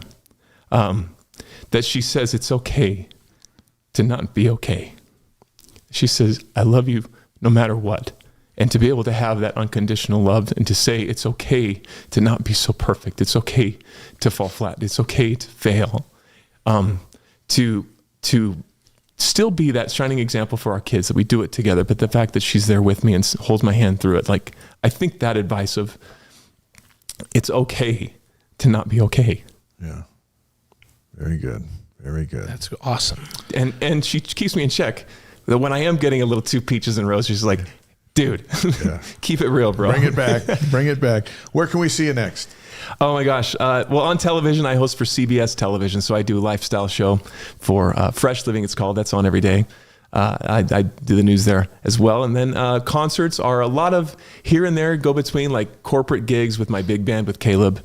And then the Tribe House. As president of the company, I get a chance to facilitate all these great events. You'll see it as well on the Cougar Tribe. So I invite people to come be a part of that. Like if you do love BYU, to go to cougartribe.com, to participate, to connect where you have a lot in common. You'll probably see me at those events on the corporate side as well as we connect in hopefully a very meaningful way. So look for television. Instagram, David Osmond is a great way to just keep us connected, and social media is what it is. It's kind of the bane of my existence. I'm not great at it, but it is how we connect. Dave's good at it. I'm not good at it. Yeah, he is good. Very good. No, he always tells me, would you please do something today on social media? I'm like, Please do You must have been in television for a while. Yeah. Just Too many people yelling at us. Do some social media. Well, look, it's been a pleasure to have you here. My pleasure. We've Thank been you for the friends a long invitation. time. We so glad acknowledge to on have the Wise Guys that the Utes brought you together with Valerie. We're okay with that. We endorse it. Shout out to Coach Mac. When Utah does something good, we acknowledge it. We acknowledge it. But also, it's funny. I was just reflecting on this. I had no idea. My mom, as BYU cheerleader, she didn't know who my dad was at all, even though he came up and introduced himself. And she's like, "Who's this conceited guy?" And then after she found out later that Bruce Bastian was like the band leader who did the arrangements, she was dancing and doing choreography to my dad's songs, and she didn't even know. Right? So there's this great BYU connection. I'll always bleed blue, and I'd love to watch the Cougs. It's so much fun. It's great having you here. Go over and talk to Scott Porter. All right. Thanks, everybody. Thanks for putting up with me. Say hi to Brenda. The great David Osmond here on the Awesome. Wise Guys. First class human being, and we're lucky to be friends with him. Proud representative of the Osmond family and friend of the Wise Guys and all of that stuff. That was just fantastic. We encourage you to go back after the show and watch that interview one more time. DJ, let's do campus notes presented by BYU Pathway Worldwide. BYU Pathway makes truly affordable, fully online, spiritually based college degrees accessible to folks worldwide through greatly reduced tuition, weekly peer gatherings, and English support, helping students earn sooner, increase their income, and deepen their faith. And you can learn more about it at byupathway.edu. Let's start with women's basketball. How about 26 wins in Lee Camard's first season? Seriously, if you would have asked either of us or any of you on the chat, let's all admit it, did any of us have BYU on our bingo card with 26 wins? No. I did not. They had 13 wins last year. Yeah, it was an incredible season. They went to the WBIT championship game, which is, unlike in men's where the WNIT is the next level down, the WBIT is the next the next best tournament after the NCAA tournament. They were the number one seed in that tournament. Columbia beat them 81-64. Cougars couldn't make threes. No, not that day. They're 4-23 from three. Just not their day. Delaney Gibb, who's been phenomenal, especially down the stretch here. 24 points, 8 steals, and 8 boards for Delaney. She was first team all Big 12. Liv Hamlin, who's also our good friend, 17 points in that game. Here's the beauty of it. This is a very young basketball team. Yeah. They're going to lose Rokel, the big center, who transferred in, who was only here for 1 year. Man, I wish she could have her for a couple of years, because Lotta has had a tremendous season. But they get almost everybody back. Mariah Hudgens is entering the transfer portal when it opens tomorrow. So, and we had Mariah on this show along with Delaney. Great. And she had a nice note saying that she needed to come here to BYU. She joined the church while she was here. She's got a year of eligibility, and all these young Cougars are around. And she's like, you know what, I can still play somewhere else a little more, and that's the beauty of the transfer portal. Absolutely. When it benefits you, you have the option. And when it benefits a coach to take a new job, he's got the option. Right, and we'll be rooting for Mariah wherever she goes. Yeah. She's just a sweetheart. Biggest Taylor Swift fan that we've ever met. That's right. Prior to the semifinal game on Monday, Delaney Gibb and Brinley Cannon and Coach Lee Camard were asked during a news conference about why they don't play or practice on Sunday. Yeah. And Delaney talked about there's some things that are bigger than basketball, and Jesus Christ and faith are bigger than a basketball game. The clip was posted on X by BYU TV Sports Nation, and it attracted 3.7 million views. Yeah, and it just keeps going. 3.7 million views, Dave. And that's what it's all about. That's what sports at BYU are all about. Yeah, it's awesome to see. And that number's just going to keep growing, because in the algorithms now, all of a sudden you stop and here's an attractive young lady talking about Jesus, her faith in basketball with the BYU jersey on, and you just go... Absolutely. And so 3.7 million and growing. Gymnastics, the NCAA tournament, the Cougars needed a first or second place finish to advance. They came in third in the Tempe Regional behind Michigan State and Georgia. The season comes to an end. It was a good one, and we congratulate Guard Young, who's named Big 12 Coach of the Year. What a fantastic season for gymnastics. Men's volleyball. Currently 19-8, 6-4 in the MPSF. Remember, they're not in the Big 12. They're in the best volleyball league in America. Not easy. And the reason I'm wearing this shirt, and you wore a volleyball shirt today on Sports Nation, is Sean Olmstead becomes the winningest coach in program history. The Cougars sweep at Vanguard, it gives them 206 wins and moves them past legendary coach Carl McGowan, who had 205. That's just huge. That's just huge. And we're talking, McGowan's a legend. Yeah. And he just passed the legend. So when he comes back on the show before next season, because he comes on every year, we'll introduce him as the winningest coach in BYU history. National ranking of number 10 for the volleyball team right now. Up next, number 4, USC's at number 10, BYU, Friday. That's going to be big. 7 p.m. It's on Big Ten Plus. Saturday at 8 p.m. on the Big Ten Network. So, they always play these Friday, Saturday night. You take a road swing and you play the same team back-to-back 2 nights in a row. So they've got number 4 USC in the Smith Fieldhouse. The field has to be rocking. Yeah, it'd be crazy. With the Trojans in town. Baseball is 14-16. They're 5-7 in the Big 12. Baylor held off BYU 3-1 on Saturday to take the series 2-1. Up next is Utah Valley tomorrow, 6:05 p.m. Mountain Time. And then BYU's at Houston Thursday and Friday at 5:30 and Saturday at noon Mountain Time. All games on ESPN Plus and BYU Radio. The next home game is 18th ranked Arizona State at BYU on April 16th. There you go. Softball is 11-25, 2-10 in conference. Number 2 Texas Tech swept BYU in Lubbock. It's a brutal softball league. Yeah, up next, Utah Valley's at BYU tomorrow at 6 p.m. Mountain Time. Houston's at BYU Thursday through Friday, 6 p.m. Saturday. That's 6 p.m. on Thursday and Friday. Saturday at noon. All softball games are on ESPN Plus. You're going to call the one on Saturday. Yeah, I'm subbing in. Yeah, you're subbing Everyone's in. Everyone's gone, so I'll do that one on Saturday. All right. Men's golf, they're ranked 23rd in the country. Kihei Akina is up to number 9. Their next tournament is the Western Intercollegiate, April 13th through the 15th in Santa Cruz, California. The Ascend Classic is tomorrow at Black Desert Resort in St. George. The event's to raise money for the AJ Dybantsa Foundation and NIL projects for BYU Athletics, so it benefits both AJ and Kihei. So I'm going to go down there and see them tomorrow night. Yeah, you're going to MC the dinner tomorrow night, right? Yeah. So they have the golf tournaments all day tomorrow, and then they have a big banquet afterwards, and you're going to MC that banquet. Yeah, and have a Q&A with Kihei, kind of like what we did last week, but with and everyone can ask them questions. And fun. It's these are two of the biggest future stars coming out of BYU. You think about it, we know that AJ's 1 or 2, probably. Right. I'm thinking 1. I see a lot that are saying he's number 1 pick in the NBA draft. Yeah. Well, Kihei, he's ranked number 9 in the country right now. This is all collegiate golfers. He's a freshman. Yeah. That gives you an idea of how good he is and what unique talent he has. He's won 2 of the last 3 tournaments, and the tournament he didn't win, he fell short by 1 shot. Yeah, there That's you go. crazy. Yeah.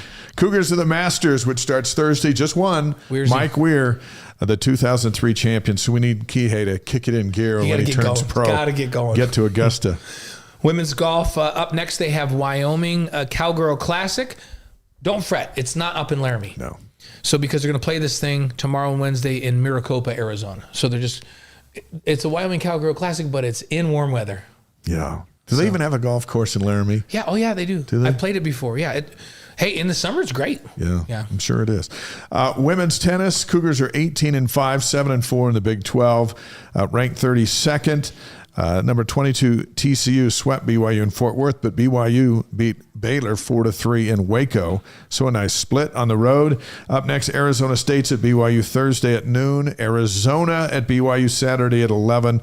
And then the Big 12 championships around the corner starting April 15th in Orlando. And you and I always volunteer to do those ones that are in Orlando or Hawaii. Yeah, and for some reason... They always leave us here. They left us here. So men's tennis, 13-7. 1-5 in Big 12 play. BYU was swept at number 5 TCU, at number 9 Baylor. Yeah, that was a tough road trip. You go on the road to play number 5 and number 9. Arizona State's at BYU Thursday at 5, and BYU's at Utah Saturday at 4 p.m. So a big week coming up. Outdoor track and field, the national rankings are out for the first time. The BYU women are 14th. The men are unranked at the moment. At the Stanford Invitational, Jane Hedengren broke the NCAA record in the 10K in her outdoor debut. She ran in 30:46.80. Reagan Peterson won the 3,000-meter steeplechase, which is no surprise. It's Steeplechase U. We have Henry Marsh on this chat with us tonight, and BYU is Steeplechase U, and it's back to Henry Marsh days, right? Taylor Lovell wins the 5,000-meter. Carmen Alder wins the 1,500-meter. And at the Texas Relays in Austin, Paige Rasmussen set the school record in the 100 meters in 11.06. That's flying. Yeah. At the Stanford Invitational for the men, Isaac Hedengren turned in the 7th fastest time in program history in the 5,000-meter. Up next is the Brian Clay Multis Thursday in Azusa, California, and the Weber State Spring Open Friday and Saturday over in Ogden. And that is what's going on campus. Campus notes are presented by BYU Pathway Worldwide. Learn how to increase your education in a way that can benefit your life at byupathway.edu. Quick Quack, Wise Guys, is proudly sponsored by Quick Quack Car Wash, where they're celebrating 2 more grand openings today, one in Fontana, California. They're raising money for a single mom whose husband passed away recently, and the family's transitioning from homelessness into permanent housing. Yeah, and the second grand opening this week is down in Houston, where Quick Quack Car Wash, they're raising money for a longtime radio personality. He was known for supporting children's cancer causes, and now he's in a battle with cancer of his own. And so they're raising money to help this radio personality down there that's done so much for cancer over the years. So great causes. Very cool that Quick Quack does that. This is Quick Quack's 32nd store in California's Inland Empire and their 40th store in Houston. There'll be 12 days of free car washes starting Wednesday for customers at those 2 locations.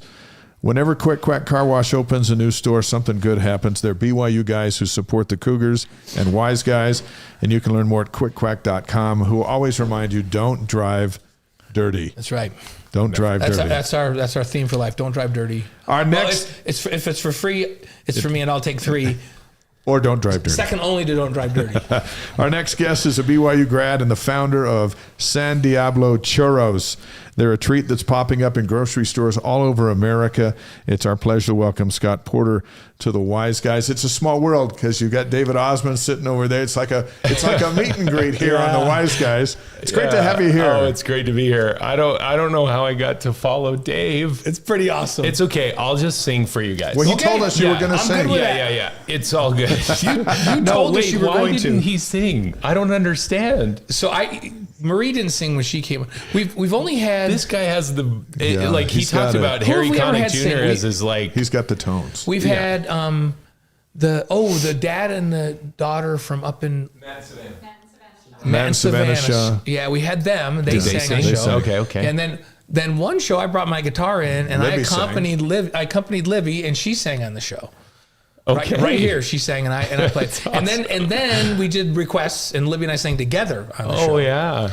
So if you want to sing, we can make that happen. No one. It feels like you want to sing. Soul wants that. So. No. All right, here's a question for you. This is important. When we walk into a store, where do we go to find Diablo Churros? Yeah. First things first.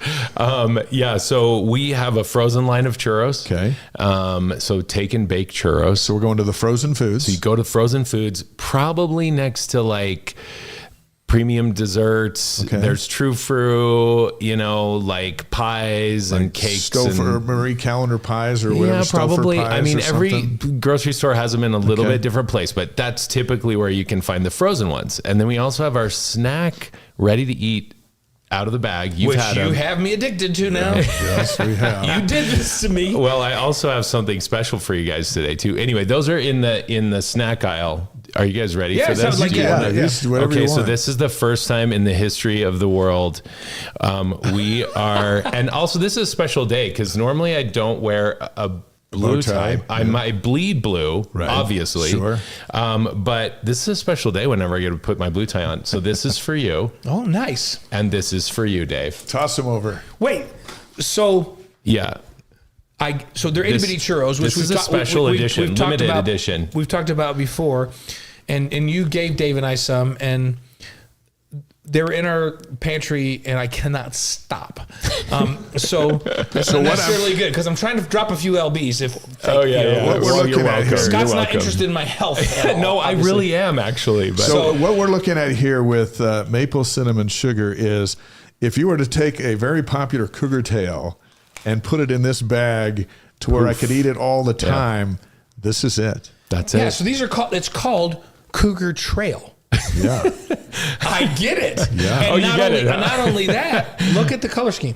Yeah. Oh yeah. Did you because that's not the normal. Special. That's not the normal color special. scheme. Yeah. So Cougar Trail itty bitty churros. Okay. They're coated in maple cinnamon sugar.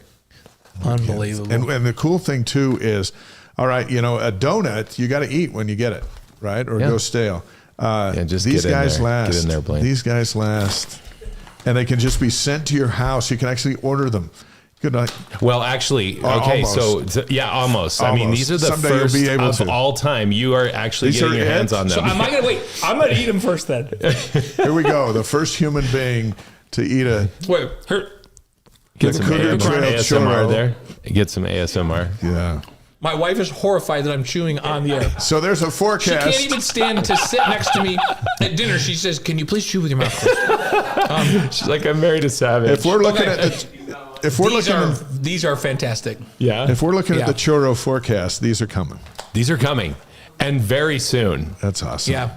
So I mean, listen, Brenda. all the BYU fans that don't actually Brenda's go to gonna come over and get these because I want her and David to have some.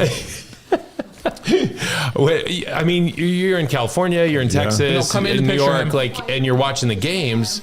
You can't get a Cougar tail, right? No, you can't. You're too far away. You're too far away. But you can get these. We have the to next say, best Blaine. thing. Everybody always hears about Brenda and what she tells me to do and all this. Away. This is the boss of our house. And in a roundabout way, the boss of the show. Oh, whatever. So anyhow, take those and you and David have some over there. Yeah. So let's go back to the very beginning. When did the idea of churros pop into your head? So I went to BYU twice, undergrad and then business school as well. And so during my undergrad internship, I was driven to do an international internship, and I wanted to go back to Mexico, which is where I served my mission. And so I went to Mexico City, which is just like the hub of everything in Mexico. Right. And while I was there, I had just had no idea how important that would be for everything that I'm doing now. And as life rolls on, it's just kind of how it goes, right? Like you have these all these preparatory experiences for what's to come.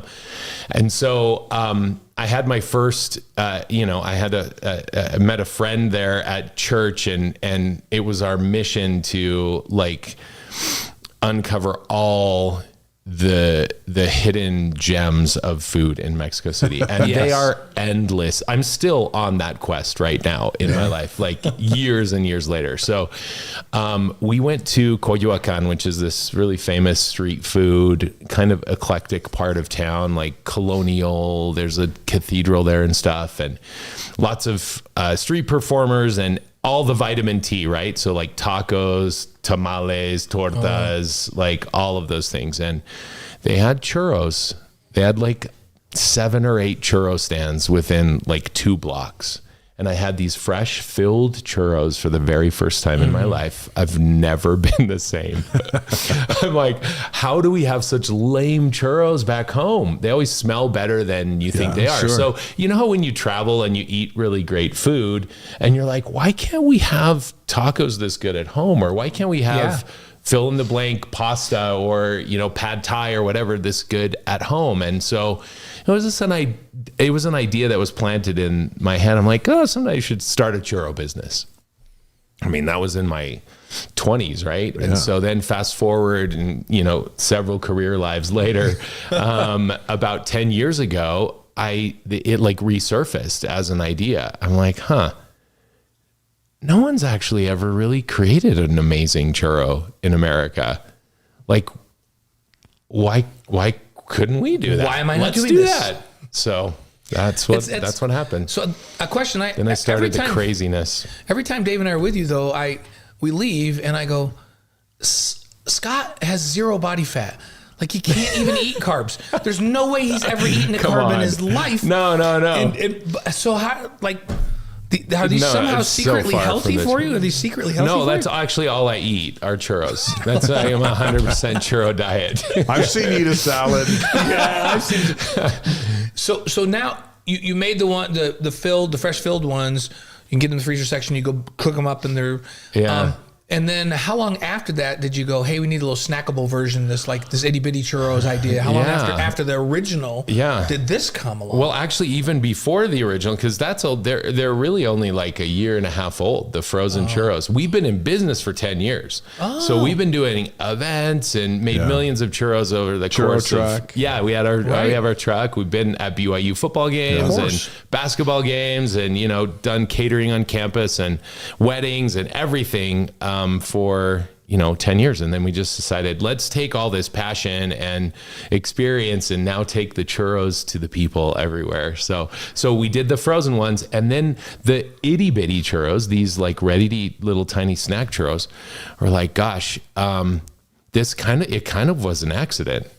We invented them a little bit over 1 year ago, and one of my good friends, Troy, he just came to me and he's like, hey, he's with the Other Side Academy, and they have a for-profit arm that helps support all of their nonprofit.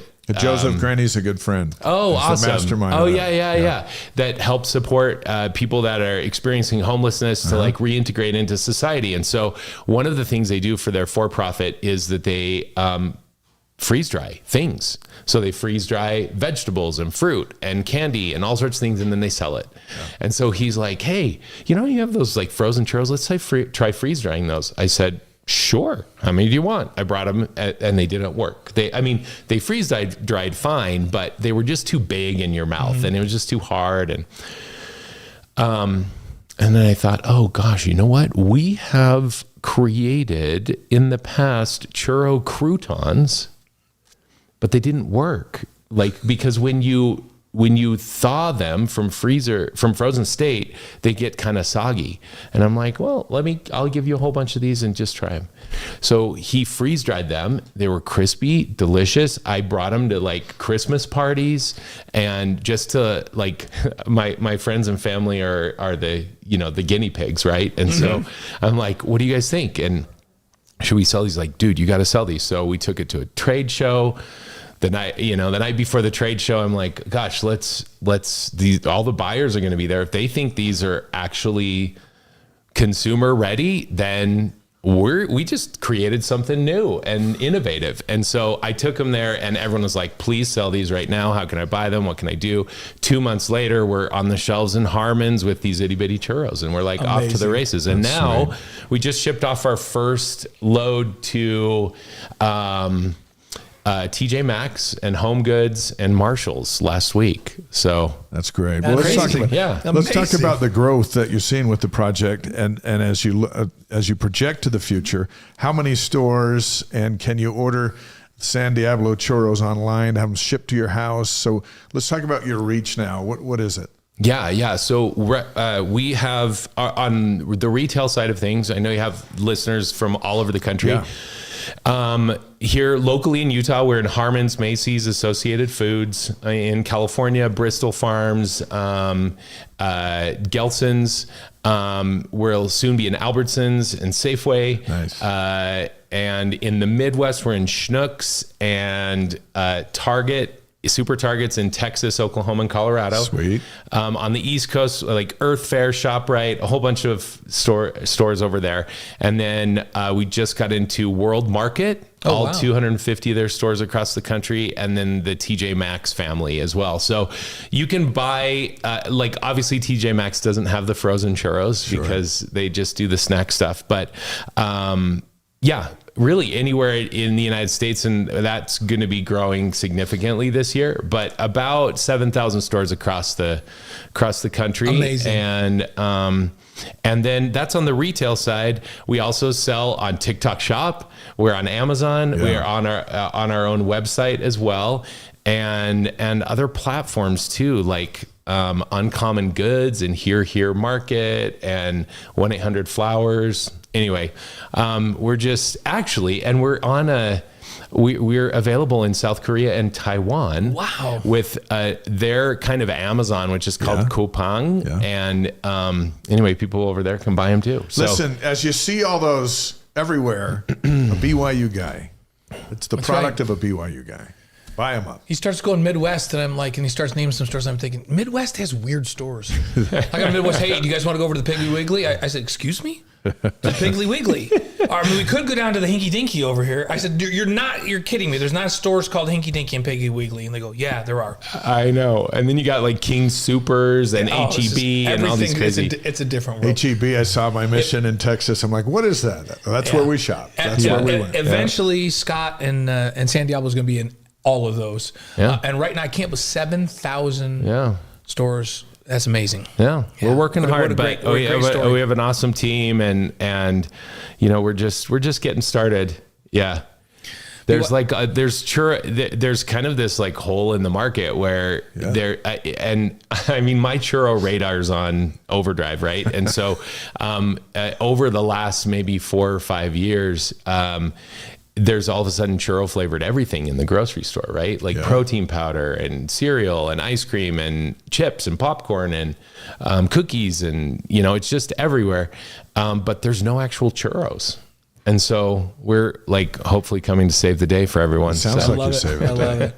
Well, we're thrilled to have Scott Porter, BYU grad, we want to add, founder of San Diablo Churros, on the Wise Guys, presented by Brady Plus and Mountain America Credit Union.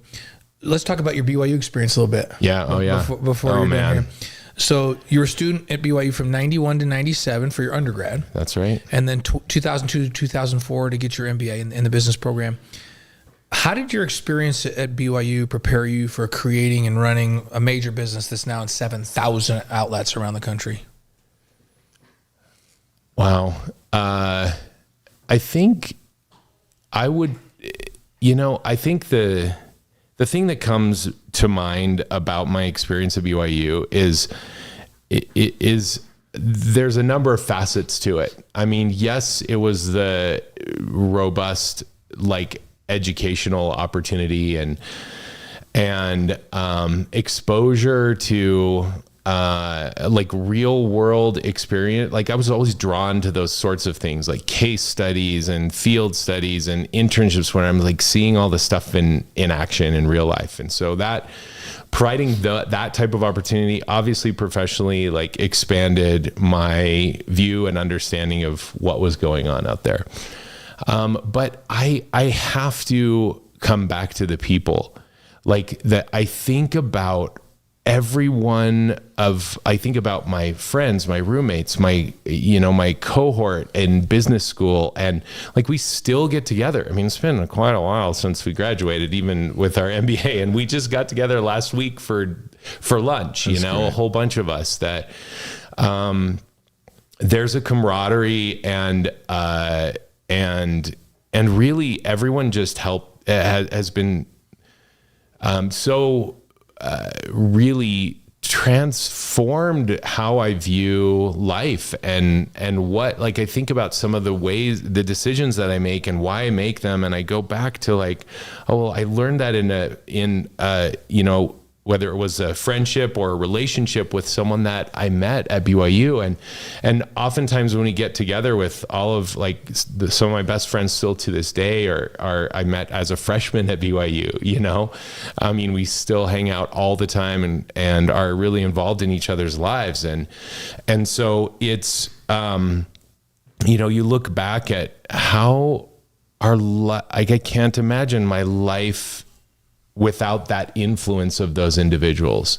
And God's hand was in the intersection of all of our lives being there, where we could have gone to other schools and life still would have been fine. But like, I'm just so grateful for the fact that I have had so many transformative friendships and relationships come from my time at BYU. It is just the gathering place for that sort of beautiful intersection that like really, I think there's, like we talked about just super briefly, but just preparatory for what's to come, like, and getting ready for major life decisions and going through the ups and downs and the hardships of life. Like, we turn to each other. And so it's been absolutely, how's it prepared me to be a leader of a churro business? I mean, I don't know, other than that my experiences have changed who I am and how I am, and continue to make me want to be a better leader, person. I'm driven because of those relationships and how I've seen God's hand in all of that. Isn't it interesting? I think you just described BYU in a nutshell for all of us. Yeah. Right.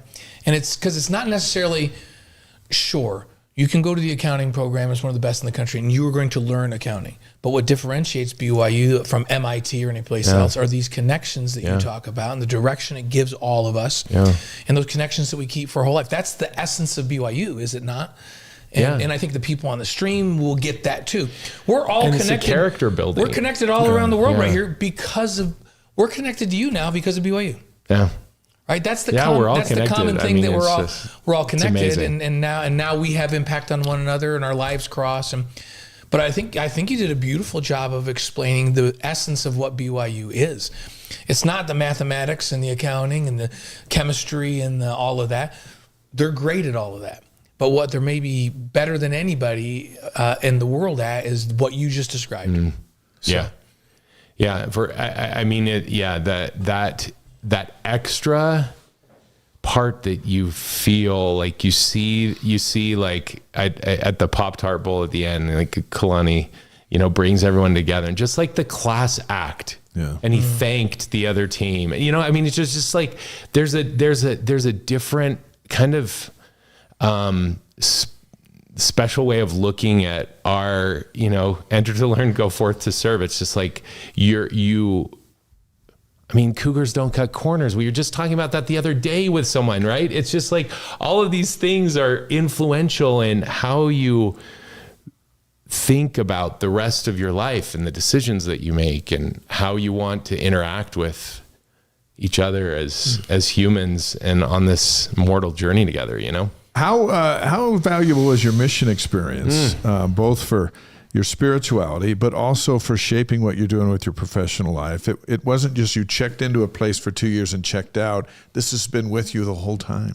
You know, what's interesting. I was so convinced that that I was going to get called to Russia on my mission. Yeah. Like, so convinced.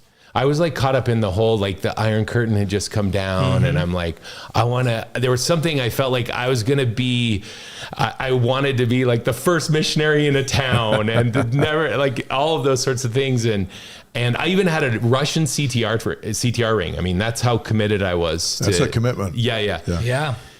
And then I opened my call in my dorm room at Taylor Hall. I was a tailor-made man. I was a tailor-made man as well. Really? Yeah. What floor? First floor. Yeah. No, were you a first floor tailor-made man? Dude, that's a dangerous floor, but it's a great floor. I think they've closed it down. Yeah. They tore it down after we left. Yeah. So you're on Taylor floor. So I'm there, and I open my call. Of course, like, you know, all the friends are there, and I'm on the phone with my family, and I get called to Tampico, Mexico. And like instantly, all of that was gone. All of Russia was gone. Like, there was something I knew that was exactly where God needed me to be, and where that there were people there that were going to change my life, and if in some way I could be a part of theirs, then wonderful. I don't know. It was just like instantly, I knew that was exactly where I needed to be. So, and I've never looked back. I went to Mexico. It's so excited. And I also absolutely had no idea. Like, you ask anyone that knows me, like, they can't imagine me without Mexico. Like, it's impossible because I'm like, my sister introduced me as her Mexican brother sometimes. Mexico is a part of me. It's in my DNA. There are so many things that have absolutely changed my life, from my interactions with the beautiful people, the culture, the language, and the food. The churros. That's like what it's everything that I am involved in now professionally has direct correlation to my mission. You know, then I did an internship, and because that internship, then that's where I like developed my love for churros. And then I also now lead executive taco tours to Mexico City and take executives on these, you know, a taco tear through the city as we like dive into all the beauty of and the layers of the culture there, and how that can inspire us to be better leaders and humanize the experiences that we create in business. And so I think one of the biggest impacts that my mission had on me was, of course, my relationship with my Savior, with our Savior, and being able to serve in that capacity just absolutely changed my heart. And in addition to being the recipient of Savior-like experiences with all of the people all the time. And that's what really transformed and changed who I am and how I think about relationships with others. Yeah. And I am so not perfect and so far from what we all can be, what my divine potential is. But there's something about the mi casa es tu casa mentality of like, it's the culture is so outward focused. It's like, I did you like your food? Cause I want to give you more. Did you like it? Can I get you exactly what you want? Come into my house, like perfect strangers. My house is your house. My house is your house, right? Yeah. Come in. Can I get you something to eat? Like, I'm a perfect stranger, sweating like a beast. I can't speak their language. And they're like, come in. How can we help you? What can we get for you? Being a recipient of that kind of ultimately Christ-like love, God's love, being a recipient of that changes you. It changed me. It changed my perspective on how we should interact with each other. What can we do to interact and be kind to each other? And if, I have a churro business and I do these taco tours. If there's some way that I can use these delicious tools to help people feel a little bit more loved, a little bit more happy, a little bit like, someone really cares about them, then that's my mechanism. That's your motivation that keeps you going. That's what drives you. I love it. Well said. Hey, there's no shortage of BYU entrepreneurs, right? Making a difference in the world. So you are one of them, and you're a successful one. What advice do you have for somebody who's got a good idea and wants to do something with it? I love this question. I think about this a bit. I teach some at BYU in the fall semester as an adjunct in the business school, and opportunities in the experience economy. So we talk about how do we create great experiences, and there's very much an entrepreneurial bend to it. I think that we oftentimes place too high of a priority on comfort and the known entity. And so my advice to myself and to others would be to take the risk, to get out of the comfort zone, to that's where growth happens. That's where, and that doesn't mean that you're going to be successful. There's plenty of things that I've done that haven't been successful. And so, but place a little bit less priority on comfort and the known entity, and take that step into the unknown. That's what entrepreneurship is like taking that step into something that you don't know if this is going to work. You may have like a really strong conviction, but also it's risky. And we don't always talk about and value risk as much as we can. We like to be safe. We like to be safe. Yeah. We like the known entity, right? And the known outcome. And so I think that the more that we can like take some risk, I just think about, I've been watching The Chosen also, and I see so much entrepreneurship in Jesus. He's taking an old system and like this is all something new, and like he's forcing, if you can say that, like imploring his apostles to like embrace this discomfort. Get away from the tradition, embrace the change. Embrace the change, embrace the difference, embrace the unknown. They're like, wait, you mean we need to go 2 by 2 and you don't want us to take anything? What are we supposed to say? You're okay with, like, seriously? And it's like, and we have that in our DNA as Christians, but also as members of the church that have this pioneer DNA of like, they're like, we're going west. Yeah. And when are we going to stop? I don't know. We'll figure it out when we get there.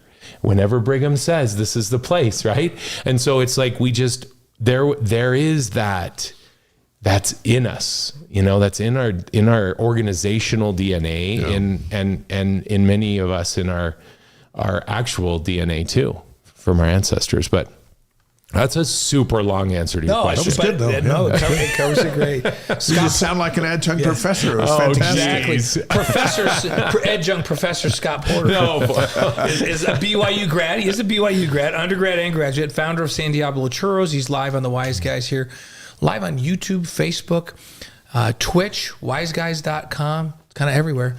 It's kind of everywhere. Guys are everywhere.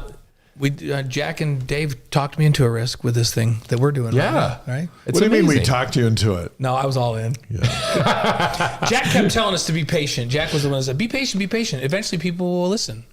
And he was right. There we go. He was right. So it's pretty awesome. So I love it. But let's talk a little bit about this BYU sports experience this last year. You consider AJ Dybantsa. Yeah. I'm just going to name some freshmen. AJ Dybantsa, Bear Bachmeyer, Kie Akina on the golf team. Jane Hedengren, who's just killing it as a freshman in cross country, now in track and field. How much fun is it to be a BYU fan right now? Oh my gosh. I was looking at this picture of the stadium and then remembering that I was there. My freshman year was Ty Detmer's last year. Wow, yeah. And so we got front row 50-yard line to the first game of the season. And so you're asking about the excitement for this year, and even this year bleeding into next year as well. Looking forward to seeing Bear on the field again next year, and what he's going to do over the next several years as well. It's electric. It's so exciting. I mean, this is the time when this is the best time to be a BYU fan. I think you're right. It really is. Every day. I was thinking back, it was pretty awesome when he won the Heisman, right? And and afterwards as well. That was just amazing. Yeah. But this is special time. Yeah, we've got some incredible momentum and fans across the board, all the sports. It is a good time. Hey, before we get to 5 questions, and we'll get you out of here, and we sure appreciate having you here tonight. Question from Robert.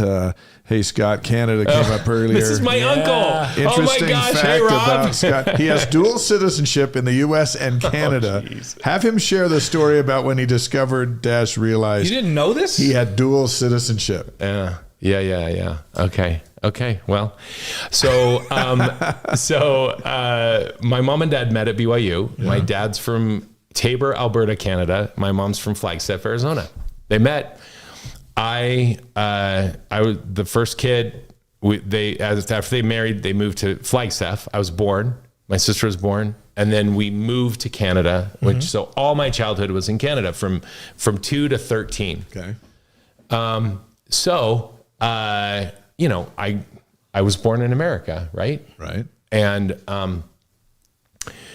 fast forward several years, I am, post BYU. I now live in Seattle. I'm on my way to one of my best friend's weddings in Canada, flying for the first time. Now, this was back in the day when you could cross the border. You didn't even need ID. You didn't need a passport for sure. No ID. Not to Canada. They didn't even look at ID, not even a driver's license, anything. So, but border travel was super easy. So I get to the airport, and I'm checking in. She says, "Can I see your passport?" I'm like, "My passport? I'm going to Canada." And she said, "Yeah, you need your passport to fly into Canada." I'm like, "Oh, I had no idea. No one told me. What can I do? I got to go to this. He's getting married tomorrow. I have to go." And she's like, "Well, if you can fax me a copy of your birth certificate or your passport, I can let you on the plane." I was like, "Okay." Well, so I went over to the pay phone. Yeah. Right? Remember those? Yeah. And then I called. I remember. And then I called collect. Do you remember that? Right. Yeah. Parents love that. I used to say collect call, and then they would go, "Hey, a collect call from your mom. Pick me up at 5 at this place." Click. Yeah, exactly. That's how you work the system. Yeah, that's all you needed, right? But this was a little bit more intense, and so I'm like, and you remember these days, you also the phone rang, and you just prayed that someone would answer, right? Yeah. So it was midday. My mom answered. I'm like, "Oh my gosh, Mom, I'm so happy you answered." I'm trying to get on the plane to go to Ryan's wedding. They're saying that they need my passport to get on the plane. And she says, "Well, just tell them you're Canadian." And I was like, "But Mom, I'm not." And she said, what are you talking about? Yes, you are. I'm like, I was born in Arizona. She's like, yeah, I know, I was there. And I said, what do you mean? Like, I don't understand. She's like, yeah, I've registered you or whatever you do, like as all of you as dual citizens. Okay. I mean, I'm 27 years old. Is there any reason why you've never told this to me until this very moment? And she's like, no, you grew up knowing this. I'm like, Mom, I've never known that I was also Canadian. So I'm having this full-on identity crisis in this phone booth. I don't even know who I am anymore. I'm like, hey, Mom, I don't even know, but I got to get on the plane. Can you fax them? Whatever. So she did. Go back up to the counter. I love it. Can you fax them? I know, right? Like I know. It's so weird. I tell them. this story to my nieces and nephews, and they're just like, go, you are a pioneer. Yeah, like, exactly. Did you cross the plains too? Like, I don't know. That's weird. And so, anyway, go up the counter, and I like say, turns out I'm Canadian. And she's like, what do you mean? I'm like, I don't even know. But like, please check your fax machine. I got to get on the plane.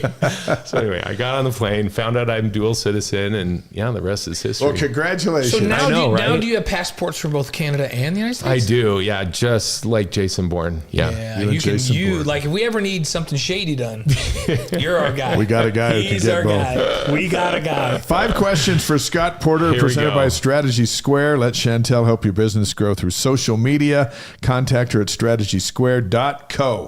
I know you got a sneak preview because you already saw it, but yours aren't exactly the same. Yours aren't exactly the same. No. So your favorite sports movie is the same question we gave David. Yeah, Miracle. Oh, I just watched it again. I just watched it. So good. And my favorite is when he's giving the speech and he goes, I can't remember the exact words, but he's like, they say they're the greatest hockey team in the world. Not tonight.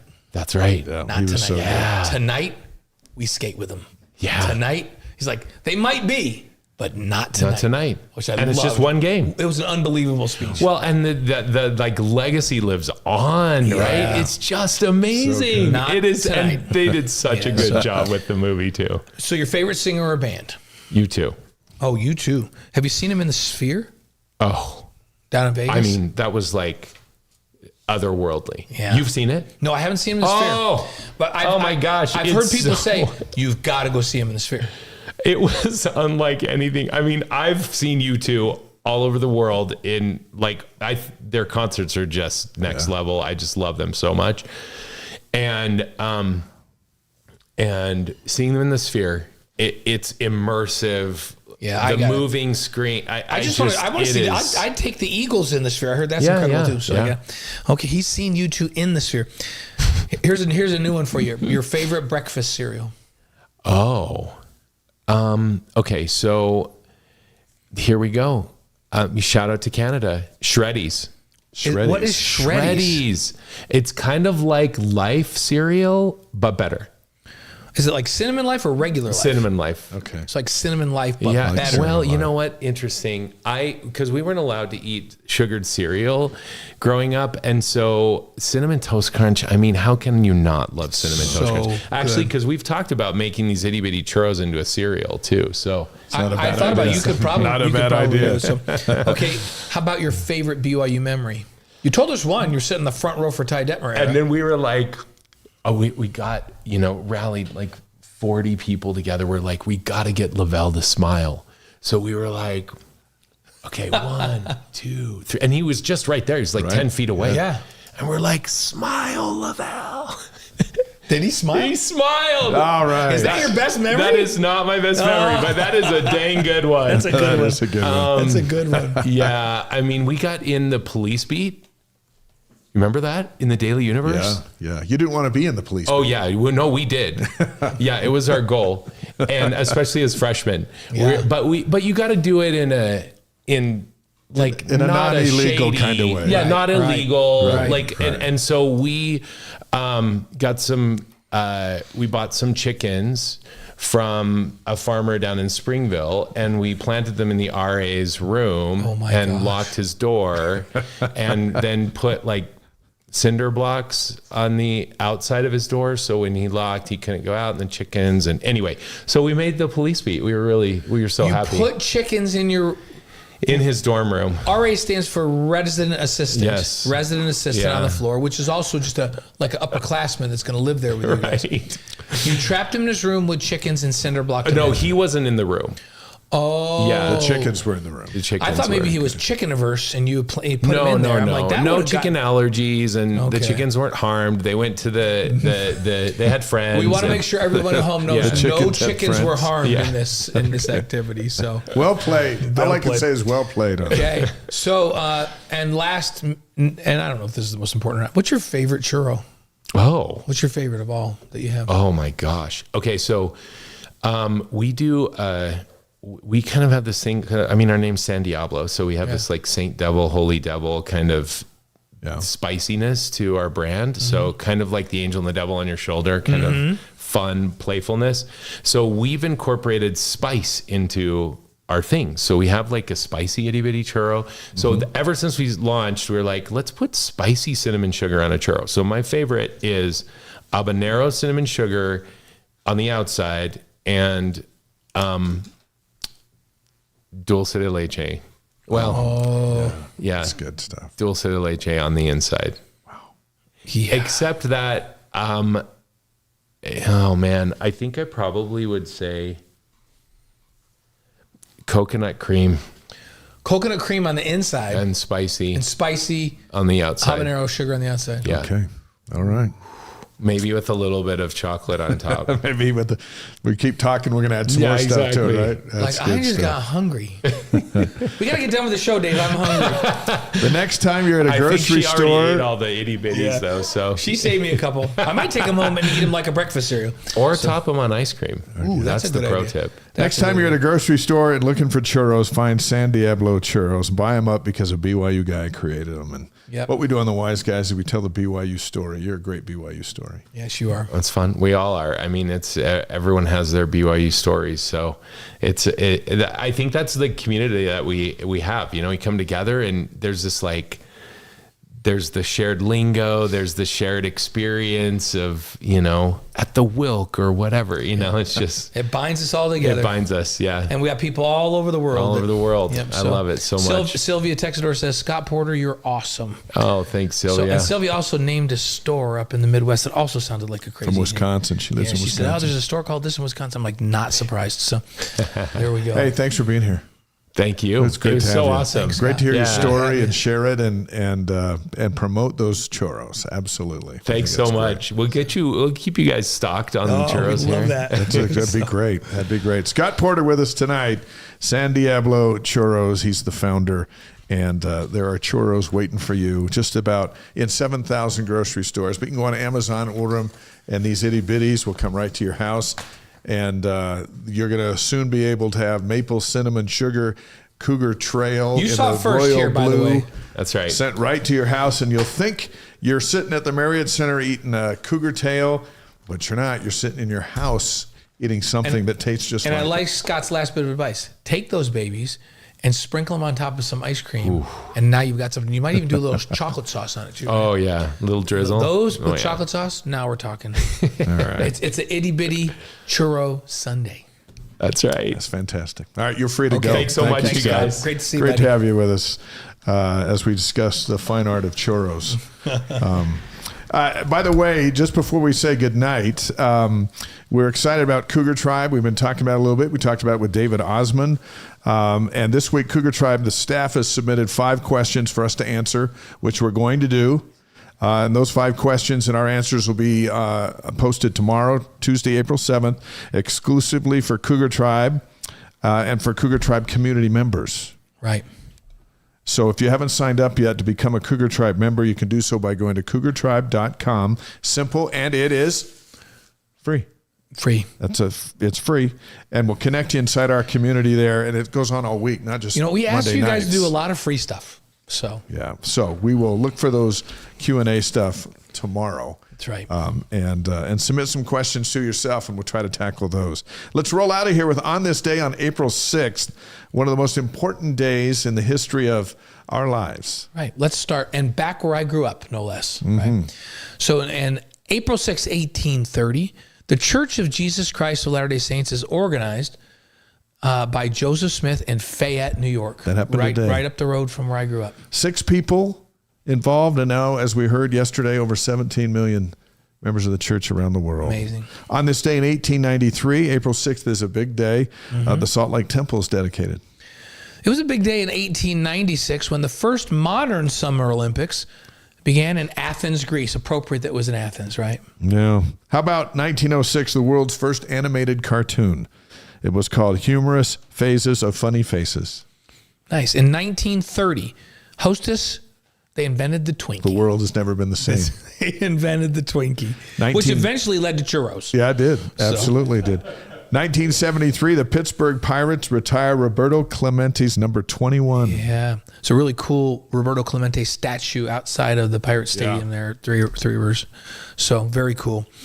In 1987, Sugar Ray Leonard upsets Marvelous Marvin Hagler at Caesar's Palace in Las Vegas. You weren't in Vegas then yet. No, I was on my mission.